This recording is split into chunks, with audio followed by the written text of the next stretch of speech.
25শে ফেব্রুয়ারি 2009।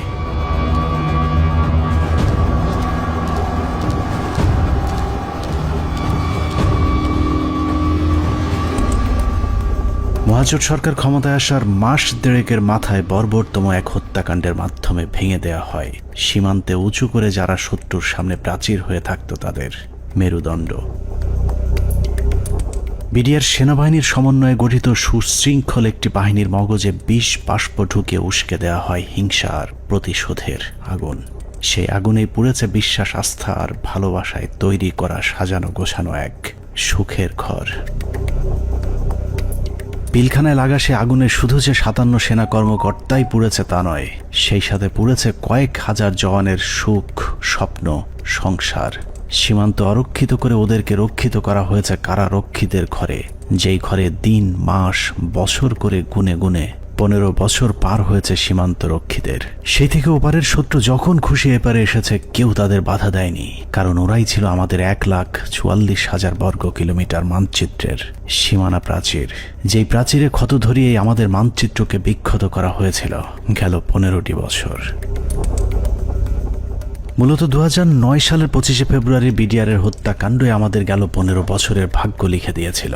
এই 15 বছর বাংলাদেশের রাজনীতি, শিক্ষা, অর্থনীতি থেকে শুরু করে পুলিশ, প্রশাসন সবকিছু নিয়ন্ত্রণ করেছে ভারত, আর সবচেয়ে বেশি নিয়ন্ত্রণ করেছে বাংলাদেশ সেনাবাহিনীকে, যারাই ছিল একসময় আমাদের অহংকার।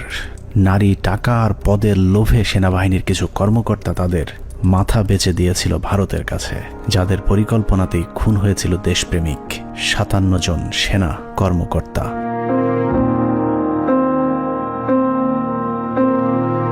পঁচিশে ফেব্রুয়ারি পিলখানায় আসলে কি ঘটেছিল, কেন ঘটেছিল, সেই ঘটনার পরে কি ঘটেছিল, কিংবা এখন আসলে কি ঘটছে তা নিয়ে আমাদেরকে যতটুকু জানানো হয়েছে তার চেয়েও অনেক বেশি আমাদের থেকে গোপন করে রাখা হয়েছে। ঘটনার শুরু থেকে শেষ পর্যন্ত আমরা যতটুকু জেনেছি তার পুরোটাই পিলখানার মূল ঘটনার বিকৃত এক রূপ, যেখানে সত্যের কোনো বালাই নেই। হাসিনা সবকিছু জানতো। এই বিডিআর এর ঘটনা হাসিনা আসার 1 মাস পরেই কেন ঘটলো? হাসিনা এবং মঈনুদ্দিন এটা জানতো, কাজেই হাসিনাকে একদিন জবাব দিতেই হবে। এটা পিলখানা হত্যাকাণ্ডকে আমরা যদি একটি মুদ্রা হিসাবে ধরি, তাহলে এতদিন আমরা সেই মুদ্রার এক পিঠ দেখেছি, যার আরেক পার্শ্ব আরো ভয়ঙ্কর, আরো নৃশংস, আরো বর্বর, অমানবিক। আমরা শুধু 57 সেনা কর্মকর্তার গল্প শুনেছি, কিন্তু তার চেয়েও কয়েক গুণ মানুষকে হত্যা করা হয়েছে, যেই খবর বিডিআরের পরিবারের বাইরে আর কাউকে জানতে দেওয়া হয়নি। পিলখানা হত্যাকাণ্ডের মামলায় রাজসাক্ষী না হওয়ার জন্য বীর মুক্তিযোদ্ধা ডিএডি আব্দুর রহিম সাহেবকে জেলখানায় নিয়ে নির্মমভাবে ইনজেকশন পোস্ট করে তাকে শহীদ করা হয়। আনুমানিক 28 তারিখ সন্ধ্যার দিকে ওনার ভাইয়ের মেজর ইনাম সাহেবের নির্দেশে আব্বু পিলখানায় আবার জয়েন করে। সন্ধ্যার সময় জয়েন করার সঙ্গে সঙ্গে কিছু আর্মি সদস্যরা আব্বুকে আলাদা করে লোকচক্ষুর আড়ালে নিয়ে যায়। সন্ধ্যা ঘনে আসার পরে একটা গাড়িতে করে চোখ বেঁধে, হাত বেঁধে ঢাকা ক্যান্টনমেন্টের দিকে নিয়ে যায় এবং ডিজিএফআই সেলে নিয়ে যায়। আব্বু তাদের কথাবার্তাতে বুঝতে পারে যে আব্বু ডিজিএফআই সেলে আছে। ওখানে সম্ভবত একটা 12 নম্বর কোন একটা রুমে আব্বুকে 10 থেকে 12 দিন রাখা হয় এবং অমানবিক নির্যাতন করা হয়। আপনার ইলেকট্রিক শক দেওয়া হয়, লিঙ্গে বাড়ি দেওয়া হয়, অসহনীয় কষ্ট তাদেরকে সহ্য করতে হয়। ড্রিল মেশিন দিয়ে পা ছিদ্র করে, তারপর আপনার পেরেক দিয়ে হাতের পায়ে নখ উপড়িয়ে ফেলে। 2009 সালে পিলখানায় যে হত্যাকাণ্ড শুরু হয়েছিল সেই হত্যাকাণ্ড এখনো শেষ হয়নি। 25 থেকে 27 তারিখ পর্যন্ত ভাড়াটে খুনিদের দিয়ে সেনা কর্মকর্তাদের খুন করা হয়েছে, আর 27 তারিখের পর থেকে সেনাবাহিনীর ঊর্ধ্বতন কর্মকর্তারা নিজেরাই খুনের কাজ চালিয়ে গিয়েছেন। ঘটনার পর জিজ্ঞাসাবাদের নামে বিডিআরের 167 জন জওয়ানকে নিজেদের হাতে হত্যা করেছে আমাদের গর্বের সেনাবাহিনী। এমনকি সেনাবাহিনীর শিখিয়ে দেওয়া সাক্ষ্য দিতে চায়নি বলে পিলখানার জামে মসজিদের ইমামকে পর্যন্ত নির্মমভাবে হত্যা করা হয়েছে, যিনি ঘটনার শুরু থেকে শেষ পর্যন্ত নিজ চোখে প্রকৃত খুনিদেরকে দেখেছিলেন। এসব তো আমাদের সৈনিকরা করবে না, কখনোই আমাদের সৈনিকরা অফিসারের উপরে আক্রমণ করবে না। যেভাবে গুলি করতে করতে ভিতরে ঢুকে গেছে, আর একজন হিন্দিতে কথা বলে, ইংলিশে কথা বলে, কমেন্ট করে ওদেরকে। পিলখানার ঘটনার বেশিরভাগ তথ্য উপাত্ত আলামত নষ্ট করে দেওয়া হয়েছে।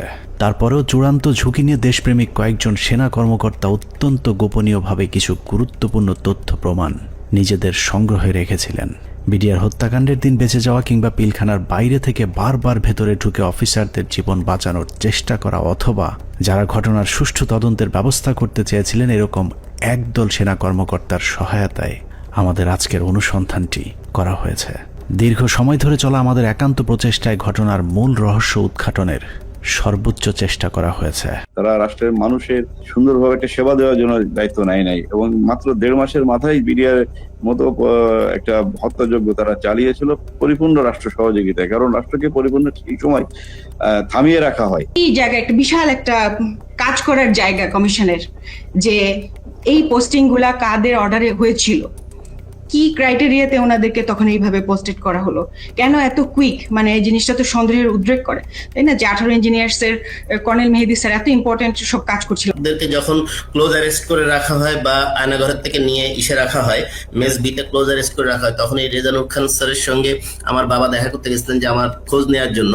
তখন উনি বলেন যে আপনার ছেলে মানে বাংলাদেশের সবচেয়ে বড় সন্ত্রাসী, তার কথা একদম ভুলে যান। পিলখানায় আসার আগের 2 বছর 3 বছর তারা আসলে কি করছিল, কোথায় তাদের পোস্টিং ছিল, তারা কাদের সাথে মেলামেশা করছে। আমাদের অনুসন্ধানে সহায়তাকারী এসব অফিসারদের সকলে বিডিআর হত্যাকাণ্ডের ঘটনায় নির্যাতনের শিকার।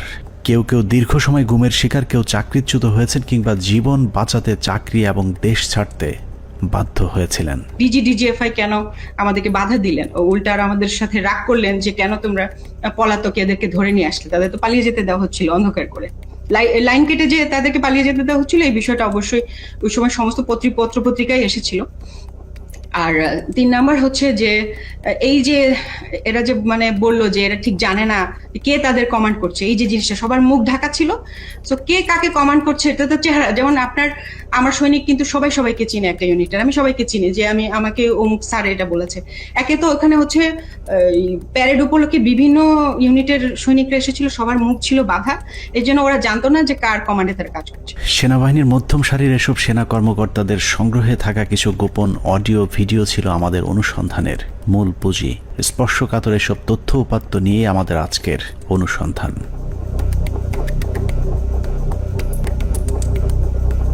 অনুসন্ধানের শুরুতেই একটি তদন্ত প্রতিবেদনের কয়েকটি লাইনে চোখ বোলানো যাক। যে প্রতিবেদনটি পিলখানা হত্যাকাণ্ডের পরের 18 কর্মদিবসের মধ্যে তৈরি করা হয়েছিল, কিন্তু আজও পর্যন্ত তা প্রকাশ করা হয়নি, কারণ ওই প্রতিবেদনেই ঘটনার মূল রহস্য লুকিয়ে আছে। যদিও মূল ঘটনার 50 ভাগও প্রতিবেদনে উঠে আসেনি, যে কারণেই প্রতিবেদনের সীমাবদ্ধতায় বলা হয়েছে তদন্তের স্বার্থেই কমিটি কয়েকটি সংস্থার প্রধান গুরুত্বপূর্ণ ব্যক্তিকে জিজ্ঞাসাবাদ এবং বিভিন্ন গোয়েন্দা সংস্থার নিকট হতে গোয়েন্দা তথ্য সংগ্রহ করা আবশ্যক বলে মনে করেছে, কিন্তু পর্যাপ্ত সহযোগিতার অভাবে কাজগুলো করা সম্ভব হয়নি। ফলশ্রুতিতে পর্যাপ্ত তথ্য প্রমাণ সহ এই বিদ্রোহ এবং হত্যাকাণ্ডের মূল ষড়যন্ত্রকারীদেরকে শনাক্ত করা এবং ঘটনার পেছনের মূল কারণ বা মোটিভ উদ্ঘাটন করা সম্ভব হয়নি। এছাড়া প্রতিবেদনের মন্তব্যে বলা হয়েছে তদন্ত কমিটি সংশ্লিষ্ট গোয়েন্দা সংস্থা সমূহ যেমন এনএসআই, ডিজিএফআই, র্যাব, সিআইটি এবং পুলিশের এসবিকে তাদের সংগৃহীত বিভিন্ন গোয়েন্দা তথ্য প্রয়োজনীয় প্রমাণাদি পেশাগত দৃষ্টিকোণ থেকে বিশ্লেষণ করে কমিটির নিকট সরবরাহ করার জন্য অনুরোধ করেছিল, কিন্তু বর্ণিত সংস্থাসমূহ হতে কোনো সহযোগিতা পাওয়া যায়নি। প্রতিবেদনের এই লাইনগুলো পড়লেই বোঝা যায় পিলখানা হত্যাকাণ্ডের পরপর গঠিত ওই তদন্ত কমিটি ঘটনার মূল রহস্য উদ্ঘাটন করুক, এটা সরকার কিংবা সেনাবাহিনী কেউই চায়নি। ওই প্রতিবেদনের মতোই পিলখানা হত্যাকাণ্ডের সবকিছুই আমাদের থেকে আড়াল করে রাখা হয়েছে। 2009 সালের 25 ফেব্রুয়ারি সকালে পিলখানায় দরবার শুরুর পর থেকে 26 তারিখ বিকেল 5টা পর্যন্ত সরকারের পক্ষ থেকে যা কিছু করা হয়েছে সবই জিম্মি হওয়া সেনা কর্মকর্তাদেরকে হত্যার উদ্দেশ্যে, কাউকে বাঁচানোর জন্য নয়। 25 তারিখ সকাল থেকেই তৎকালীন প্রধানমন্ত্রী শেখ হাসিনা, 3 বাহিনী প্রধান, ডিজিএফআই, এনএসআই প্রধান, সামরিক সচিব তারেক সিদ্দিকী সহ সকলেই সেনা কর্মকর্তাদের হত্যার মিশন সম্পন্ন করবার জন্য শেখ হাসিনার তৎকালীন সরকারি বাসভবন যমুনায় অবস্থান করছিলেন। পিলখানার ঘটনায় বেঁচে আসা সেনা কর্মকর্তাদের একজন মোহাম্মদ জাহিদি আহসান হাবিব দরবার হলে গোলাগুলি শুরুর পর তিনিই প্রথম জেনারেল তারেক সিদ্দিকীকে ফোন করে বলেছিলেন তাদেরকে বাঁচানোর জন্য, কিন্তু তারেক সিদ্দিকী ফোন কেটে দেন। তারপর থেকে আর তারেক সিদ্দিকীকে টেলিফোনে পাওয়া যায়নি। আমাদেরকে যাতে সাহায্য করার জন্য, যাতে আর্মি যাতে আমাদেরকে হেল্প করে, তার জন্য আমি জেনারেল তারেককে আমি সাহায্য চেয়েছিলাম। আমি জেনারেল তারেকের সাথে জেনারেল শাকিলের কথা বলে দিয়েছিলাম আর্মিরা যাতে এখানে ইন্টারভেনশন করে, আর্মি যাতে পাঠায়, কিন্তু তারা কোনো আর্মি পাঠায়নি বা আমাদের কোনো সাহায্য করা হয়নি। পিলখানা থেকে বেঁচে ফেরা মেজর জায়েদের বক্তব্যের অনুরূপ তথ্য অপ্রকাশিত সেই প্রতিবেদনেও উঠে এসেছে, যেখানে বলা হয়েছে আনুমানিক সকাল 9:30 ঘটিকায় মহাপরিচালক বিডিআর স্বয়ং প্রধানমন্ত্রী, সেনাপ্রধান, মহাপরিচালক র্যাব এবং মহাপরিচালক ডিজিএফআই এর সাথে ফোনে কথা বলেন। এ সময় বিডিআর এর ডিজি সুনির্দিষ্টভাবে তাদেরকে জানান 44 রাইফেলস ব্যাটালিয়ন বিদ্রোহ করেছে। এছাড়াও অবরুদ্ধ অন্যান্য সেনা কর্মকর্তাগণও তাদের মোবাইলে সাহায্যের জন্য বিভিন্ন স্থানে টেলিফোন করেন ও SMS পাঠান। আত্মীয় স্বজন, বন্ধু বান্ধব ও সহকর্মীদের তাদের অসহায়ত্বের খবর জানান। সাহায্য প্রত্যাশায় আটকে পড়া কর্মকর্তারা জানায় দরবার হল বিদ্রোহী জওয়ানদের নিয়ন্ত্রণে, আমরা বন্দী, আর কথা বলা যাচ্ছে না, দ্রুত ব্যবস্থা নিন, আর হয়তো দেখা হবে না, তুমি ভালো থেকো, আমার সন্তানদের যত্ন নিও, ইত্যাদি ইত্যাদি। প্রতিবেদনের এতটুকু অংশ পড়লেই বোঝা যাচ্ছে যে সকাল 9:30টায় প্রধানমন্ত্রী, সেনাপ্রধান, র্যাব ডিজি এবং ডিজিএফআই, NSI সহ সকলেই বিডিআর এর ডিজি মেজর জেনারেল শাকিল আহমেদের পরিণতি কি হতে যাচ্ছে তা জেনে গিয়েছিলেন। তারপরেও কোনো পদক্ষেপ নেওয়া হয়নি। সাথে প্রায় 1 প্লাটুন আমার র্যাব ছিল, আমার সাথে আরো 2-3 জন অফিসার ছিল। আমি মেজর রাজনের কথা বলেছি, মেজর রাজন অলথু আমার সাথে ছিল, আমার সাথে আরো 2-3 জন পুলিশ অফিসার ছিল। মেজর জুলকার তখন সম্ভবত সে ক্যাপ্টেন জুলকার ছিল, ক্যাপ্টেন ইয়াসির ছিল, আপনার ওইদিকে আমার 5 নম্বর গেটে মেজর আমিন ছিল, আমার টুয়াইসি বর্তমানে সে প্রবাসী মেজর আমজাদ ছিল, আমার সঙ্গে ছিল আরো আপনার এসপি শহীদ ছিল, আমার অ্যাডজুটেন্ট খালিদ, ক্যাপ্টেন খালিদ ছিল। তো অসংখ্য অফিসার, প্রায় 7-8 জন আমার মিলিটারি এবং পুলিশ অফিসার সব মিলে প্রায় আমি মনে 7-8 আরো বেশি 10-12 জন আমরা 5 নম্বর গেটে ছিলাম। আমরা কিন্তু কমপ্লিটলি একটা অল্টারকেশনের ভিতরে ছিলাম। আমরা বারবার এই তৎকালীন আমি এডিজি কেই বেশি করে বলবো, কারণ এডিজি কর্নেল রেজানুর, আমি এখনো অবাক হচ্ছি যে এই ব্যক্তিটিকে কেন প্রশ্নের সম্মুখীন করা হয়নি। তখনও কিন্তু সুযোগ ছিল তাকে প্রশ্ন করার, তখন করা হয়নি, কিন্তু এখনো কেন করা হচ্ছে না। এই ব্যক্তিটি কিন্তু আমাদেরকে বারবার বাধা দিয়েছে যে আমরা যেন ভিতরে প্রবেশ না করি। যে যমুনা ভবনের থেকে সে বারবার বলছিল এবং ফের রেফারেন্স দিচ্ছিল প্রাইম মিনিস্টারের, যে উনি বলেছেন একটা আলোচনা হবে, কেউ যেন আমরা এখানে বিডিআর গেটে কোনো ধরনের আক্রমণ না করি এবং ভিতরে ঢোকার চেষ্টা না করি। ততক্ষণে সেনাবাহিনী এবং র্যাবের বেশ কয়েকটি দল পিলখানার বিভিন্ন গেটে অবস্থান নিয়েছিল। ভেতরের পরিস্থিতি ক্রমেই নিয়ন্ত্রণের বাইরে চলে যাচ্ছে সেই খবর তাদের কাছেও পৌঁছেছিল, কিন্তু তাদেরকে পিলখানার ভেতরে অভিযান চালানোর পথে বাধা সৃষ্টি করে রেখেছিল সেই একই জায়গা থেকে। রেজাকে সেখানে কর্নেল রেজানুর খান, র্যাবের এডিজি, সে থামাই দেয় যে কোনোভাবে, সে ঢুকতে পারে নাই। সেটা কিন্তু আমি বলতেছি অ্যারাউন্ড 9 AM আমরা আসবার আগে, যেটা আমাকে রেজা, আমি ওখানে যাওয়ার পরে 10:30টার সময় রেজা আমাকে ব্রিফ করে যে স্যার এই অবস্থা, আপনারা কি ঢুকতে পারবেন? তখন আমি জেনারেল হাকিমকে বলি, উনি বললেন যে না, এখন ঢোকা যাবে না। CGS, chief of general staff, general Moeen তো তখন পতিতা হাসিনার কাছে বঙ্গভবনে বসে অপেক্ষা করতেছে আদেশ শুনবার জন্য, নিজে থেকে কোনো সেনাপ্রধান হিসেবে কোনো অর্ডার দেয় নাই।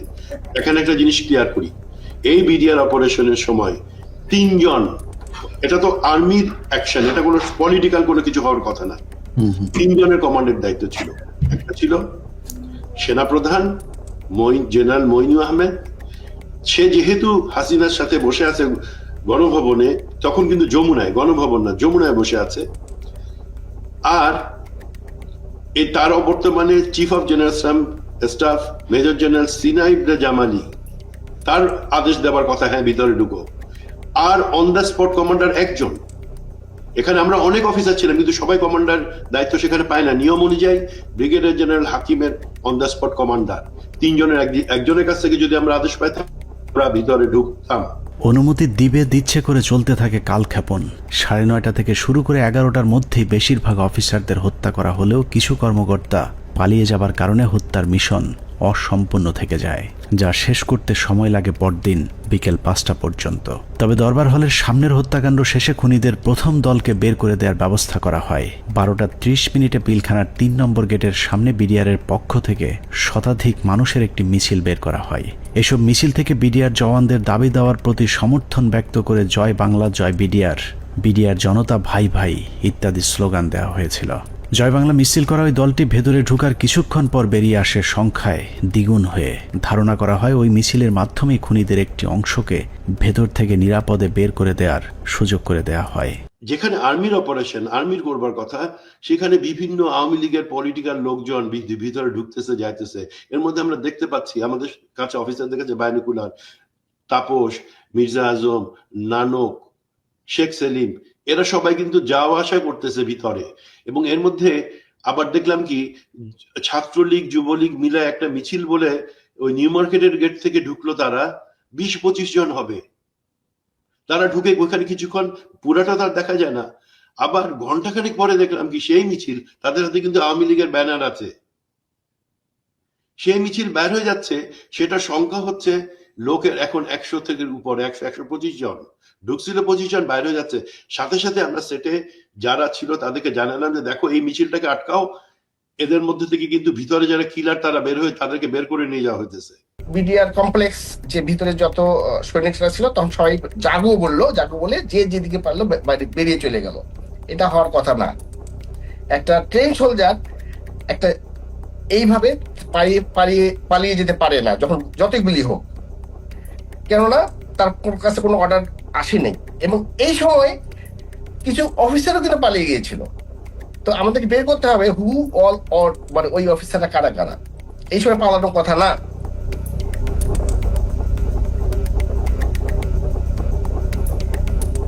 দুপুর 1:30।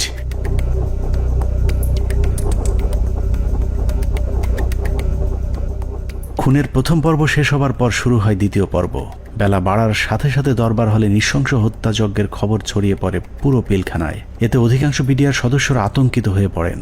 বিডিআর সদস্যরা যেভাবে পেরেছে পালিয়ে যাওয়ার চেষ্টা করতে থাকে, কিন্তু বাকি অফিসারদের খুঁজে বের করে হত্যার জন্য সরকারের আরও কিছুটা সময় প্রয়োজন ছিল, যে কারণে বিডিআর জওয়ানদের চাঙ্গা করতে শুরু হয় সরকারের নতুন ষড়যন্ত্র।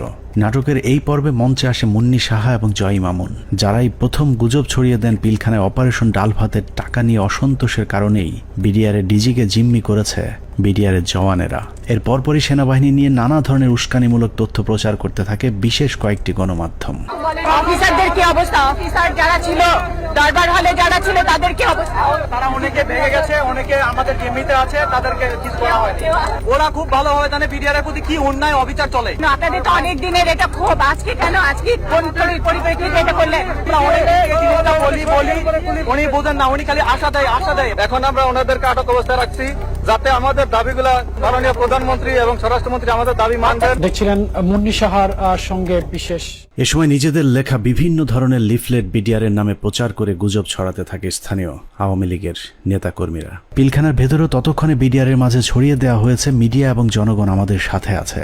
অপারেশন ডাল ভাতের টাকা মেরে খাওয়া সেনাবাহিনীর প্রতি এমনিতেই অনেকের ক্ষোভ ছিল, তার উপর সেনাবাহিনী যে কোনো সময় হামলা চালাতে পারে এমন গুজব ছড়িয়ে অস্ত্র হাতে তুলে দেওয়া হয় বিডিআরের সাধারণ জওয়ানদের হাতে। একদিকে আওয়ামী লীগের বিডিআরের পক্ষে মিছিল, অন্যদিকে গণমাধ্যমের উস্কানিতে হত্যাকাণ্ডে অংশ নেয়নি এমন অনেকেও দুপুরের পর বিদ্রোহী হয়ে ওঠে। জিনিসপত্রের দাম কারা বাড়াইছে শুনবেন? অরিজিনাল সেনা কর্মকর্তারা বিডিআর কে দিয়ে দাম বাড়াইছে। আস্তে আস্তে বর্ডার থেকে সমস্ত মাল নিয়ে আসতো, নিয়ে আসা স্ট্রোক করতো বিডিআর এর প্যারেড গ্রাউন্ডে। স্ট্রোক করে সেই মালগুলি দেশবাসী মাধ্যমে অনেক দিন পর সাপ্লাই করতো, যার কারণে অনেক দাম বেড়ে যেত জিনিসগুলির। যত ডাল ভাতের টাকা আছে সব মেরে খেয়ে ফেলেছে। ডাল ভাতের নামে তারা কোটি কোটি টাকা হাতিয়ে নিয়ে গেছে, কোটি টাকা হাতিয়ে নিয়ে গেছে ডাল ভাতের নামে। এরই মধ্যে গণভবনের নতুন ষড়যন্ত্রের অংশ হিসেবে আওয়ামী লীগ নেতা জাহাঙ্গীর কবির নানককে পিলখানার 4 নম্বর গেটে পাঠানো হয়। পিলখানার চারপাশের এলাকা থেকে বাড়িঘর ফেলে মানুষ যখন সরে যাচ্ছিলেন, তখন বীর দর্পে 4 নম্বর গেটের দিকে এগিয়ে যান আওয়ামী লীগের তৎকালীন এলজিআরডি প্রতিমন্ত্রী জাহাঙ্গীর কবির নানক, ফজলে নূর তাপস এবং হুইপ মির্জা আজম। অন্যদিকে প্রস্তুত ছিলেন সাংসদ মাহবুব আরা গিনি এবং ওয়ারেসাত হোসেন সহ আওয়ামী লীগের বেশ কয়েকজন নেতাকর্মী। একজন মহিলা এমপি, তো মহিলা এমপি কে কাছে আসার পরে তখন আমি চিনতে পেরেছিলাম।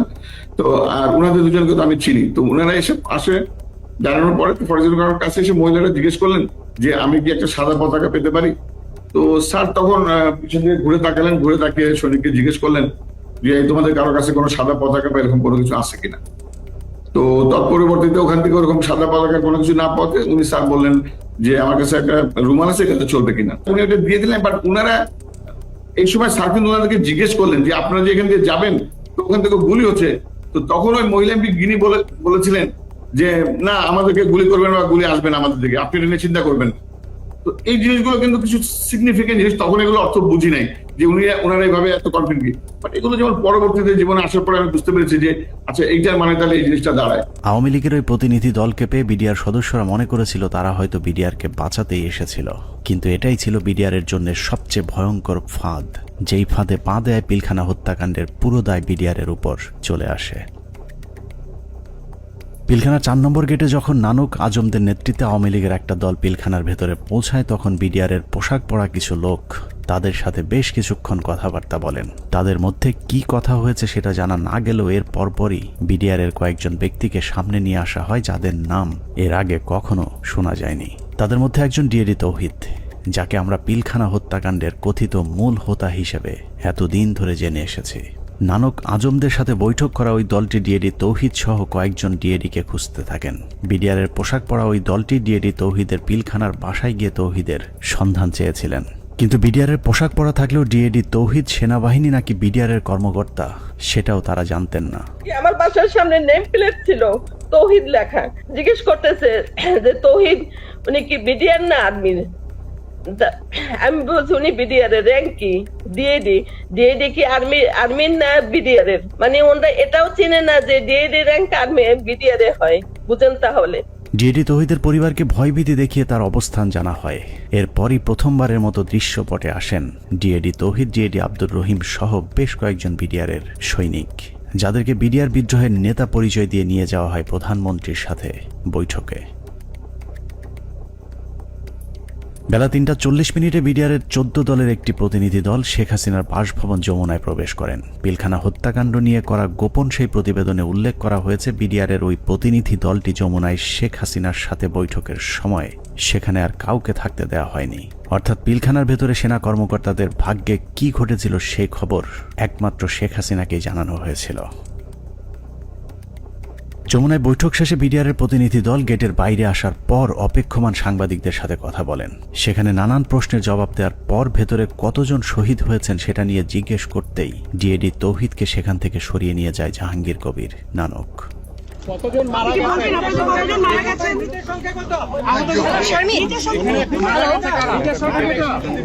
হাসিনার সাথে বিডিআরের সেই বৈঠকের মূল উদ্দেশ্য অফিসারদেরকে বাঁচানো কিংবা বিডিআরের আত্মসমর্পণ নয়, বরং বিডিআরকে জানিয়ে দেওয়া হয়েছিল কোনোভাবেই আত্মসমর্পণ করা চলবে না। যদিও বৈঠকের পর জানানো হয় বিডিআর অস্ত্র সমর্পণে রাজি হয়েছেন, কিন্তু ডিএডি তৌহিদকে পিলখানার ডিজি বানানো থেকে শুরু করে পিলখানার পরবর্তী ঘটনাবলী সবই ছিল শেখ হাসিনার তৈরি করা নাটকেরই অংশ।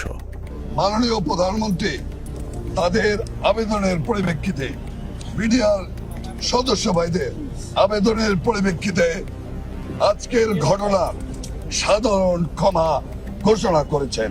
সে বৈঠকের পর রহস্যজনক একটি বিষয় লক্ষ্য করা যায়। শেখ হাসিনা বিডিআরের প্রতিনিধি দলের সাথে বৈঠকে পিলখানায় আটকে পড়া নারী ও শিশুদের মুক্তির দাবি করলেও জিম্মি থাকা সেনা কর্মকর্তাদের মুক্তির বিষয়ে কোনো কথা বলেননি। ভিতরে যারা মহিলা, শিশু, সন্তানদের নিয়ে যারা আটকা পড়েছেন হেডকোয়ার্টারের ভিতরে, তাদেরকে এই মুহূর্তে তারা যাওয়ার পরিস্থিতি ব্যবস্থা করে দিবেন। কেন শুধুই নারী শিশুদের মুক্তি চাওয়া হয়েছিল সেই প্রশ্নের উত্তর জানতে আমরা 2009 সালের একটি জিজ্ঞাসাবাদের অডিও শুনে আসব, যেখানে পিলখানা হত্যাকাণ্ডে অভিযুক্ত হিসেবে জাহাঙ্গীর কবির নানককে সেনাবাহিনীর বিশেষ একটি তদন্তকারী দল জিজ্ঞাসাবাদ করেছিলেন। যদিও সেই অনুসন্ধান আর চলতে দেওয়া হয়নি, তারপরেও সেদিনের জিজ্ঞাসাবাদে কি কথা হয়েছিল তার পুরো ক্যাসেটটি সেনাবাহিনীর একটি সূত্র আমাদের কাছে পাঠিয়েছে।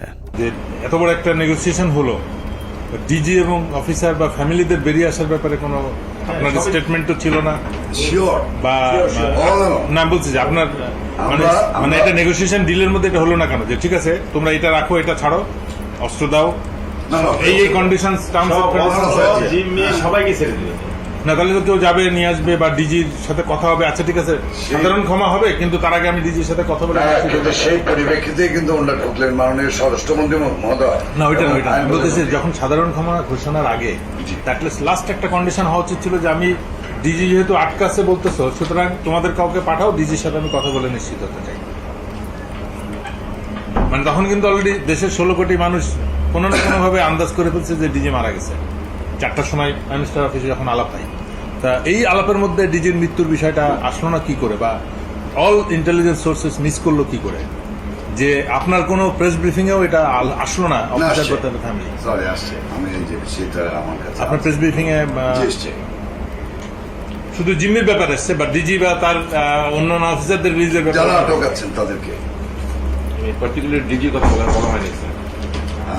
আমার কথাই নাই, কিন্তু বলা ছিল যাদেরকে জিম্মি করছেন, but it was A casual not না যে অফিসার ওকে ডিজি এবং অফিসাররা ফেরত আসবে অথবা 10 জন থাকবে, কিন্তু ওই DG being the main centre focal point of PDR, আমাদের কিন্তু প্রথমে আসলে ডিজি আছে কিনা এই জিনিসটা কিন্তু কোথাও কোনো প্রেস ব্রিফিং এ কোথাও, মানে সাধারণ ক্ষমার আগে তো এই কন্ডিশন হয়ে যাবে, যেটা হত্যাকারী তো সাধারণ ক্ষমা পেতে পারে। অল এরকম কিন্তু আলোচনা হয়েছে, কিন্তু পার্টিকুলারলি ডিজি বলানের শুধু ওখানে বলা ছিল যে যে সকল মহিলা, শিশু এবং অফিসাররা যারা আপনি একটা কথা বলছেন, জিম্মি এই শব্দটা বলা হচ্ছে। আপনি বলেছেন যে সমস্ত মহিলা, শিশু, but you never talked about office DG এবং অন্যান্য অফিসার।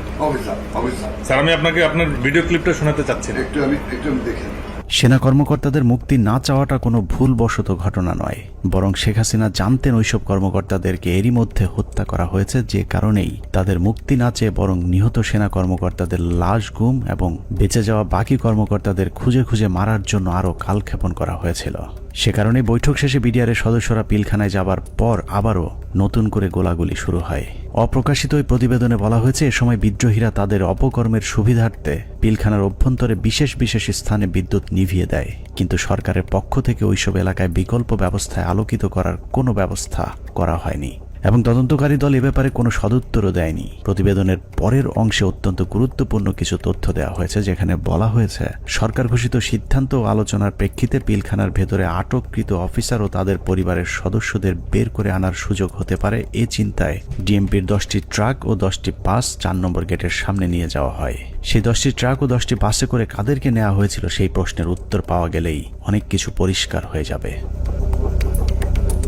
রাত 8টায় হোটেল আম্বা লাইনে শুরু হয় নাটকের আরেক পর্ব। বিডিআর প্রতিনিধি দলের সাথে তৎকালীন স্বরাষ্ট্রমন্ত্রী অ্যাডভোকেট সাহারা খাতুনের আবারও বৈঠক শুরু হয়। এ সময় তার সাথে পুলিশের আইজিপি, র্যাবের ডিজি, গোয়েন্দা সংস্থার কর্মকর্তা ছাড়াও যথারীতি নানক ও আজমও উপস্থিত ছিলেন। এসব আলোচনাগুলোতে আসলে বিডিআরের কোনো সিদ্ধান্ত জানানোর সুযোগ ছিল না। সরকারের পক্ষ থেকে যা সিদ্ধান্ত নেওয়া হতো সেটাই বিডিআরের দাবি বলে প্রচার করা হয়েছে।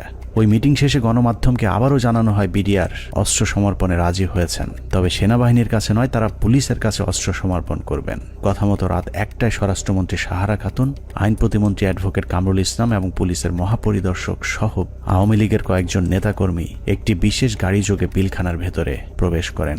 আওয়ামী লীগের প্রতিনিধি দলের পিলখানায় যাবার মূল উদ্দেশ্য কি ছিল সেটা পরিষ্কার হয়ে যাবে তাদের সন্দেহজনক কিছু কার্যক্রম দেখলেই। প্রতিনিধি দলের প্রথমেই সেনাবাহিনীর জিম্মি থাকা কর্মকর্তাদের খুঁজে বের করার কথা থাকলেও সাহারা খাতুন সহ প্রতিনিধি দলটি কয়েকটি বাসায় গিয়ে মাত্র 15 জনকে উদ্ধার করে নিয়ে আসেন। অথচ সেনাবাহিনীর কর্মকর্তারা কোথায় আছেন, তাদের পরিবারের কি পরিণতি হয়েছে, এ ব্যাপারে কোনো আগ্রহ দেখায়নি আওয়ামী লীগের ওই প্রতিনিধি দলটি। গণমাধ্যম যেন এ বিষয়ে কোনো প্রশ্ন তুলতে না পারে সেজন্যও শুধুমাত্র বিটিভির একজন পরীক্ষিত আওয়ামী সাংবাদিককে পিলখানার ভেতরে নিয়ে যাওয়া হয়, যার নাম মুশফিকা নাজনীন, যিনি মুন্নী সাহার ঘনিষ্ঠ বান্ধবী। 25 তারিখ থেকে পরবর্তী কয়েকদিনের সব অপকর্মের সাক্ষী সাংবাদিক মুশফিকা নাজনীনকে জিজ্ঞাসাবাদ করলে ওই রাতের অনেক প্রশ্নের উত্তর পাওয়া যাবে। সেই রাতে সবচেয়ে রহস্যজনক ঘটনা হলো, হোটেল আম্বালায় বৈঠক শেষে সাংবাদিকদের জানানো হয়েছিল বিডিআর সেনাবাহিনীর পরিবর্তে পুলিশের কাছে অস্ত্র সমর্পণে রাজি হয়েছে। অথচ সরকারের প্রতিনিধি দলটি 10,000 বিডিআরের অস্ত্র জমা নিতে পিলখানায় আইজিপি ছাড়া কোনো পুলিশ সদস্য তাদের সাথে নেয়নি। ভেতরে কেন পুলিশ নিয়ে যাওয়া হয়নি সেই বিষয়টি জানতে 2009 সালের 27 ফেব্রুয়ারি অ্যাডভোকেট কামরুল ইসলামকে জিজ্ঞাসাবাদ করেছিল তদন্তকারী দল। সেই রেকর্ডের একটি কপি আমাদের অনুসন্ধানে উঠে এসেছে। কোর্টের থেকে যখন বেরিয়ে আসেন মাননীয় স্বরাষ্ট্রমন্ত্রী বলেন যে ঠিক আছে আপনারা জমা দিতে থাকেন, আমরা যাই। না না, জমা রাখার পর যেটা উনি বাইরে এসেও মিডিয়াকে বলেছিলেন, হ্যাঁ ওনারা জমা দিচ্ছেন, আমি চলে আসছি। হ্যাঁ, এইটাই মনে হয় এরকম চাবি নিচে না দিয়েছে। সকাল পর্যন্ত তারা সব জমা করে দেবে, আমাদের 8টা সাড়ে 8টার মধ্যে আমরা আবার পুলিশের হ্যান্ড ওভার করে দেবে পিটিআর। এটাই কিন্তু ফাইনাল কথা আমাদের সাথে।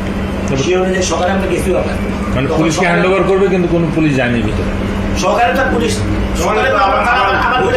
না বলছি যে না, রাত্রে যে হ্যান্ড ওভার হলো, রাত্রে তো পুলিশের কাছে যায় নাই, সুতরাং তাদের কাছে ছিল, তাদের কাছে রয়ে গেল। যাই হোক পুরো ঘটনাটা যে পরিকল্পিত সেটা বিটিভির ধারণ করা ওই ফুটেজ দেখলেই বোঝা যাবে। বিডিআর এর সকল সদস্যের অস্ত্র সমর্পণ করার কথা থাকলেও হাতে গোনা কয়েকজন তাদের অস্ত্র জমা দেয়। ছোট একটি টেবিলের উপর যখন বিডিআর সদস্যরা অস্ত্র জমা দিচ্ছিল, ঠিক একই সময়ে অন্য বিডিআর সদস্যরা অস্ত্র হাতে নিয়ে বীরের মতো পাশে হাঁটাহাঁটি করছিলেন। ঘটনার এখানেই শেষ নয়। অস্ত্র সমর্পণের নাটক শেষে যারা অস্ত্র জমা দিয়েছিলেন তারাই আবার জমা দেওয়া অস্ত্রগুলো হাতে তুলে নিচ্ছিলেন। বিটিভির ক্যামেরাম্যান হয়তো ভুলক্রমে নাটকের বাইরের ওই দৃশ্য ধারণ করে ফেলেছিলেন। 25 তারিখ রাত যতই গভীর হয়েছে, সরকারের ষড়যন্ত্র ততই দিনের মতো পরিষ্কার হতে থাকে। সরকারের পরিকল্পনায় রাতে বিডিআরের আত্মসমর্পণের দাবি করে পিলখানায় ঢোকা সরকারি প্রতিনিধি দল ভোর 4:10 বেরিয়ে আসে নিজেদের বাছাই করা মাত্র 15 জন জিম্মিকে উদ্ধার করে। 150-200 অফিসার তাহলে মানে যে কোনো হোস্টেজ রেস্কিউ, মানে যে কোনো হোস্টেজ রেস্কিউ অপারেশনের প্রথম তো আমার হোস্টেজের কে কে আছে, অফিসার এবং তার পরিবার, কয়জন অফিসারকে আমার সাথে আনলাম, কয়জন প্লাস হোস্টেজের মধ্যে সব থেকে বড় হোস্টেজ যেটা ডিজি এবং তার পরিবার, তাদের কেউই আসলো না, তাদের বেঁচে আছে না মরে গেছে তাও জানলাম না, তাহলে হোস্টেজ অপারেশন কি হবে? ওরা তো একটা হোস্টেজ রেস্কিউ করতে যান, ইনসিডেন্টালি তখন নাটকের পর নাটক শেষে পরদিন সকাল শুরু হয় আরেক নাটকের মধ্য দিয়ে। 26 তারিখ সকাল 9টায় কৃষিমন্ত্রী মতিয়া চৌধুরী, জাহাঙ্গীর কবির নানক, জাতীয় পার্টির চেয়ারম্যান হোসেন মোহাম্মদ এরশাদ, আইন প্রতিমন্ত্রী কামরুল ইসলাম এবং ব্যারিস্টার তাপস আবারও পিলখানার 4 নম্বর গেটে উপস্থিত হন। ওদিকে 3 নম্বর গেটে আওয়ামী লীগের 200-300 নেতাকর্মী উপস্থিত হয়ে আবারও বিডিআরের পক্ষে স্লোগান দিতে থাকেন। এক পর্যায়ে মিছিলটি পিলখানার ভেতরে ঢুকে যায়। তবে ভেতরে যে কজন ঢুকেছিলেন তার চেয়ে কয়েক গুণ বেশি লোকজন নিয়ে পিলখানা থেকে কিছুক্ষণ পরে বেরিয়ে আসে আওয়ামী লীগের ওই মিছিলটি। 27 তারিখ তো 26 তারিখে একটা মাইক্রোবাসে করে বাইরের যে লোকেরা ভেতরে ঢুকেছিল তারা বের হয়ে যায়। 26 তারিখ দুপুর 2:30 12 সদস্যের মহাজোট মধ্যস্থকারী কমিটি গঠন করা হয়। আওয়ামী লীগ নেতা আব্দুল জলিলের নেতৃত্বে এই কমিটি আবারও হোটেল আম্বালাইনে বিডিআরের সাথে লোক দেখানো বৈঠক করেন। বৈঠক শেষে স্বরাষ্ট্রমন্ত্রী সাহারা খাতুন, জাহাঙ্গীর কবির নানক এবং মির্জা আজম আবারও 4 নম্বর গেট দিয়ে পিলখানায় প্রবেশ করেন। বিকেল 5টায় শেষবারের মতো আবারও ঘোষণা দেওয়া হয় বিডিআর অস্ত্র সমর্পণ করবে। মজার বিষয় হলো বিডিআর এবার আর পুলিশ কিংবা সেনাবাহিনীর কাছে অস্ত্র জমা দেওয়ার কোনো শর্ত দেয়নি। তবে শর্ত না থাকলেও পুলিশের মাধ্যমে পিলখানার নিয়ন্ত্রণ নেয় সরকার। এর পরপরই শেখ হাসিনা জাতির উদ্দেশ্যে ভাষণে বলেন, পরিস্থিতি এখন সম্পূর্ণ সরকারের নিয়ন্ত্রণে। নানা ধরনের গুজব ছড়িয়ে পরিস্থিতিকে ঘোলাটে করার চেষ্টাও মহল বিশেষ করছে, সে বিষয়েও সকলকে সজাগ থাকার আমি অনুরোধ জানাই। 27 তারিখ বাংলাদেশের মানুষের ঘুম ভেঙেছে ইতিহাসের নারকীয় এক হত্যাকাণ্ডের সাক্ষী হয়ে। শোকে বিহ্বল জাতির মেধাবী 57 কর্মকর্তার ক্ষত বিক্ষত এক একটি মরদেহ যেন গোটা জাতিকে দুমড়ে মুছড়ে শোকে স্তব্ধকর পিলখানা ট্র্যাজেডির 33 ঘন্টা। পিলখানার ঘটনা নিয়ন্ত্রণে আনতে কেন 2 দিন সময় লাগলো? একজন অফিসারকেও জীবিত উদ্ধার না করলে সরকার এই 2 দিনে আসলে কি পদক্ষেপ নিয়েছিল সেটা জানতে আমরা পিলখানা হত্যাকাণ্ডের শেষ 1 ঘন্টার একটি ঘটনা দেখে আসব।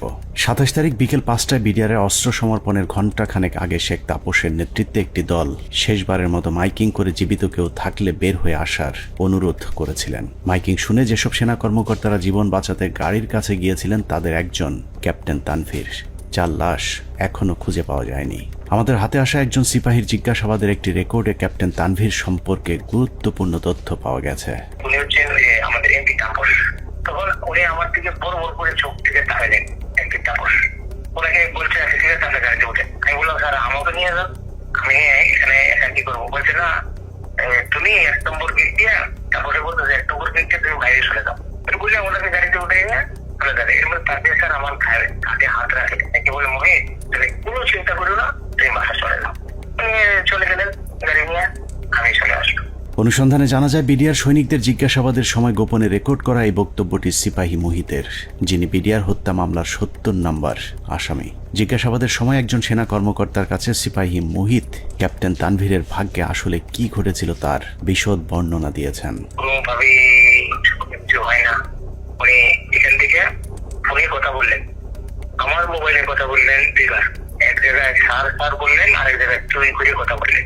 তখন আমার মোবাইলেরও চার্জ নাই, মোবাইল বন্ধ হয়ে গেছে, আমিও কথা বলতে পারলাম না। আমি আরো স্যারের সাথে রাগারাগি করছি, স্যার আপনার জন্য আমিও আমার পরিবারের সাথে কথা বলতে পারলাম না। সিপাহী মুহিতের বক্তব্য অনুযায়ী ক্যাপ্টেন তানভীর সবশেষ তার স্ত্রীর সাথে মুহিতের মোবাইল ফোনে কথা বলেছেন এবং ফোনের চার্জ শেষ হয়ে যাবার পর লাইন কেটে যায়। ঘটনার সত্যতা জানতে আমরা তানভীরের স্ত্রীর সাথে কথা বলেছিলাম।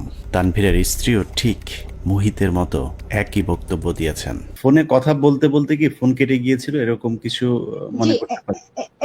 এরকম ফোন হয় কেটে গিয়েছিল বা কোনো আর সাউন্ড পরে শুনতে পাইনি। তার মানে সিপাহী মুহিত এবং তানভীরের স্ত্রী দুজনের বক্তব্যে এটা পরিষ্কার যে ক্যাপ্টেন তানভীরকে বিডিআর নয়, তাপস নিজেই হত্যা করেছে। অতএব তাপসই বলতে পারবে তানভীর কি জীবিত নাকি তাকে মেরে ফেলা হয়েছে।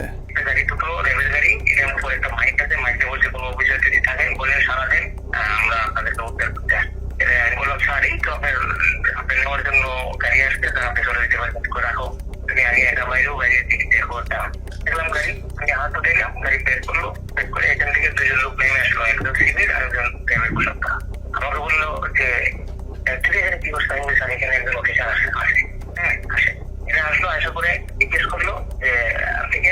উনি বলছেন যে আমি ক্যাপ্টেন তানভীর। উনি হচ্ছেন যে আমাদের এমপি তাপস, যে লোকটা, এই লোকটা হচ্ছে এমপি তাপস সাহেব। তখন উনি আমার দিকে বড় বড় করে চোখ থেকে তাকালেন, এমপি তাপস, ওনাকে বলছে তাদের গাড়িতে উঠে।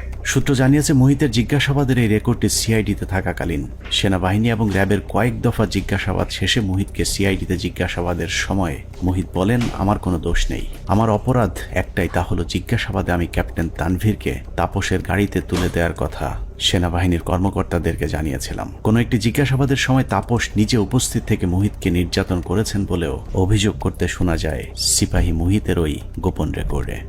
তানভীর স্যারকে ফোন করেন, তানভীর স্যারে আমি তানভীর স্যারকে কথা দিয়েছি, তানভীর স্যারকে তার তাপস স্যারের গাড়িতে উঠে দিয়েছি। উনি যা বলবে তাই। উনি যদি আমি বলে যে আমি ওনাকে পাঠাই না, তাহলে আমার মাঝে যান। তিনি বলছি তাপসের কথা, আমাকে এমন টিকাই দিল, দিয়ে আমাকে নিয়ে আবার সেনের ভিতরে রাখলো। রাখার পরে আবার লোক আসলো, তাপস সাহেব আসছে, তাপস সাহেবকে নিয়ে আসে তারা। এনে বলে, স্যার ওই সাবার বেটা সবাই আপনার বলে আপনাকে তানভীরকে নাকি আপনি নিয়ে আসতেন, নিয়ে আসতেন। সে এমন জোরে থাপ্পড় মারলো আমাকে একটা, আমি একটা বাড়িতে হয়ে গেলাম। উঠাইলো, উঠাই বলছে তুই এই কথা আর কখনো যাতে তোর মুখ দিয়া না আসে। পিলখানা ট্র্যাজেডির 33 ঘন্টা মূলত সেনাবাহিনীর যেসব অফিসার বেঁচে ছিলেন তাদেরকে খুঁজে খুঁজে মারার জন্যই কালক্ষেপণ করা হয়েছিল, যে অভিযানের শেষ হয় তানভীরকে গুম অথবা খুন করার মধ্য দিয়ে। বিএম এর ক্যারেট দিয়ে দিতে পারতো, 5 জন করে প্রত্যেক বছর এখানে দেওয়া যায়, সেটা যদি না দিতে পারতো তাহলে তাদের দিতে পারতো। কিন্তু এরা তো জানে যে এটা আমার অফিসার না, সে জানে যে এটা আর্মির অফিসার। আপনি থেকে পার্মানেন্ট যদি চলে আসতো তাহলে সে জানতো এটা আমার অফিসার, কোন অবস্থায় মারতো না, মারতে গেলে নিজেদের মধ্যে যুদ্ধ লেগে যেত। পিলখানা ট্র্যাজেডি বলতে আমরা শুধুই 25 থেকে 27 ফেব্রুয়ারির হত্যাকাণ্ডকেই জানি, কিন্তু পিলখানার মূল ট্র্যাজেডির শুরু হয়েছিল বিডিআর অস্ত্র সমর্পণের পর। সিপাহী মুহিতের মতো যারাই মূল ঘটনা তুলে ধরতে চেয়েছিলেন তাদেরকেই ঠান্ডা মাথায় হত্যা করা হয়েছে। 2009 সালের মার্চের 3 তারিখ বিডিআরেরা কাজে যোগ দেওয়ার পর থেকে জিজ্ঞাসাবাদের নামে সেনাবাহিনী মোট 108 জন বিডিআর জওয়ানকে হত্যা করেছে। এদের মধ্যে কয়েকজন ঘটনার পরিকল্পনার সাথে জড়িত, বাকিরা গুরুত্বপূর্ণ সাক্ষী। নিরীহ এসব বিডিআর সদস্যদের মৃত্যুর কারণ, পোস্টমর্টেম রিপোর্ট কিংবা হত্যাকাণ্ডের তদন্ত কোনো কিছুতেই বিডিআর পরিবারকে হস্তক্ষেপ করতে দেওয়া হয়নি। এমনকি গণমাধ্যমে কথা বলা নিয়েও দেয়া হয়েছিল কঠোর নিষেধাজ্ঞা। পিলখানা হত্যাকাণ্ডের পর জিজ্ঞাসাবাদে যারাই সত্য ঘটনা তুলে ধরতে চেয়েছে তাকেই হত্যা করা হয়েছে, কারণ পিলখানা হত্যাকাণ্ডের পরিকল্পনার সাথে সেনাবাহিনী এবং আওয়ামী লীগের কোন কোন ব্যক্তি জড়িত ছিল তা একমাত্র বিডিআর সদস্যরাই জানত।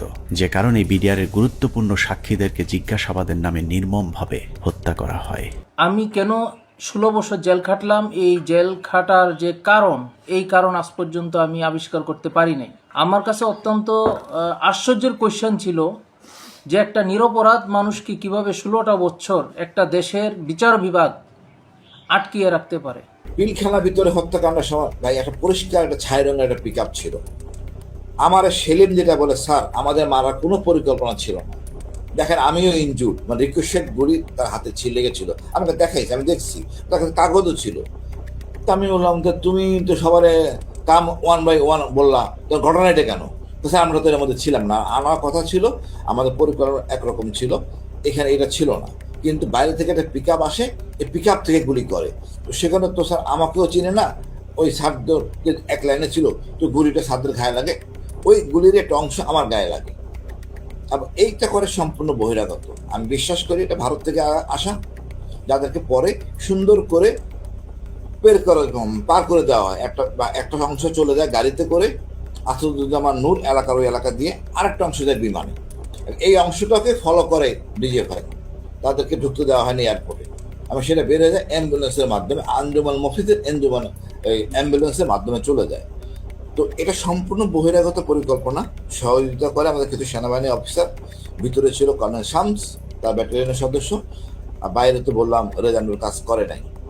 আর আমাদের শেখ হাসিনা যদি থাকে জড়িত, কে কি কাজ করবে, কাজ করতে পারে নাই। তবে আমি মনে করি দায়িত্ব পালনের অনীহা, এই কারণে সবাইকে আইনের আওতায় নিয়ে আসা উচিত। আমাদের দুর্ভাগ্য, মইনুল আমাদের সেনাপ্রধান ছিলেন, এটা আমাদের লজ্জা। পরবর্তীতে সেনাপ্রধান থাকেন জেনারেল মুবিন, ইনিও এই অনাচার করে গেছেন। হত্যাকাণ্ডের সবচেয়ে গুরুত্বপূর্ণ সাক্ষী ছিলেন পিলখানা জামে মসজিদের পেশ ইমাম মাওলানা মোহাম্মদ সিদ্দিকুর রহমান। দরবার হলে সেদিন কি ঘটেছিল তার সবচেয়ে কাছ থেকে তিনিই দেখেছিলেন। সে ছিল মেন সাক্ষী। আমাকে বলছে যে আমরা 3 জন মেন সাক্ষী, এখন 3 জন মেন সাক্ষী হান বাঁচায় না মাইরে ফেলায় তো জানি না। আমি বলছি যে তুমি যা যা হয়েছে ওখানে দরবারে যা অফিসাররা বলছে এগুলো বলতে গেলা কেন? বললে কি হবে? সত্যি কথা বলবো না? হাসিনা ইচ্ছে করে মারছে, বলবো না? আমি যদি মরে যাই মরে যাবো, তার অসুবিধা। পিলখানা জামে মসজিদের ইমাম সাহেব শুধু দরবার হল নয়, আরো অনেক কিছু সাক্ষী ছিলেন। ঘটনার কয়েক মাস আগে থেকেই শুক্রবার জুম্মার নামাজের শেষে যেসব গোপন মিটিংগুলো হতো, সেখানে বিডিআরের সৈনিকদের সাথে তাপস, নানক এবং আওয়ামী লীগ নেতা তোরাব আলী সহ অনেককে উপস্থিত থাকতে দেখেছিলেন মসজিদের ইমাম সিদ্দিকুর রহমান। এই ডিসেম্বর মাস থেকে প্রতি শুক্রবার আমাদের মসজিদে আসতো, আইসা নামাজ পড়ে তারপর বলতো কি, মহাজন সাহেব, ইমাম সাহেব আপনারা যান, মহাজন সাহেব আপনি পরে এসে একটু মসজিদে আটকাইয়েন, আমরা একটু কথা বলি। কিছু লোক নিয়ে উনি মসজিদের মাঝখানে বসে কথা বলতো, 4 পাশে দরজা আটকাইয়া। তাই ওগুলো বাইরে থেকে শোনার কোনো কায়দা নেই, শোনা যেত না। এরকম প্রতি শুক্রবার করতো। ওই যে হাজি সেলিম নাকি ওনার নাম, আমাকে হুজুর যখন বাসায় আসছে দরবার হল থেকে, তারপরে মানে উনি ঘরে পায়চারি করে আর মানে পান খায় আর পাগলের মতো করতেছে যে এইসব কাহিনীর জন্য হয়েছে। এসব তো আমাদের সৈনিকরা করবে না, কখনোই আমাদের সৈনিকরা অফিসারের উপরে আক্রমণ করবে না। যেভাবে গুলি করতে করতে ভিতরে ঢুকে গেছে, আর একজন হিন্দিতে কথা বলে, ইংলিশে কথা বলে, কমেন্ট করে ওদেরকে। পিলখানা জামে মসজিদের পেশ ইমাম তার পরিবারকে জানিয়েছিলেন, দরবার হলে বিডিআরের একজন সৈনিক প্রথমে অস্ত্র ধরলেও প্রথম হত্যা করা হয় বিডিআরের একজন সৈনিককে, যে কারণেই সৈনিকেরা উত্তেজিত হয়ে উঠেছিলেন। তারপরেও বিডিআরের সৈনিকেরা কোনো অফিসারকে গুলি করেননি, বরং একটি আতঙ্কের পরিবেশ তৈরি করতে চেয়েছিলেন। কিন্তু হঠাৎ করেই কয়েকজন অজ্ঞাত মুখোশধারী দরবার হলে ঢুকে অফিসারদেরকে এলো পাতাড়ি গুলি করতে থাকেন। যারা আমাদের সৈনিক তারা কিন্তু উপরে গুলি করছে, তারা কিন্তু ভিতরে গুলি করেনি, গায়ে গুলি করেনি। তাদেরকে গুলি করার অর্ডার দিয়েছে একজন, মানে বলতেছে আমাদের বাসার সামনে থেকে যায় এক বাবুর্চি, হাতে একটা লাঠি। তখন আমার ছেলে আবার ওয়ালের উপর থেকে বলতেছে, আঙ্কেল আপনি লাঠি নিয়ে যান কেন? আমি যদি লাঠি না নিই না আমার নাকি মেরে ফেলবে। এখন এরা ভয়ে এরা অস্ত্র নিছে, কিন্তু এরা গুলি করে নেই। এরা কি করছে, ওই ছাদের দিকে গুলি করছে, উপরে গুলি করছে। এই করিডোরে ওরা বের হয়ে চলে গেছে। ঘটনার পর জিজ্ঞাসাবাদেও ইমাম সাহেব একই কথা বলেছিলেন, কিন্তু বহিরাগতদের হিন্দিতে কথা বলার বিষয়গুলো বাদ দিয়ে সরকারের লিখে দেওয়া সাক্ষী দেওয়ার জন্য ইমাম সাহেবকে চাপ দেওয়া হয়।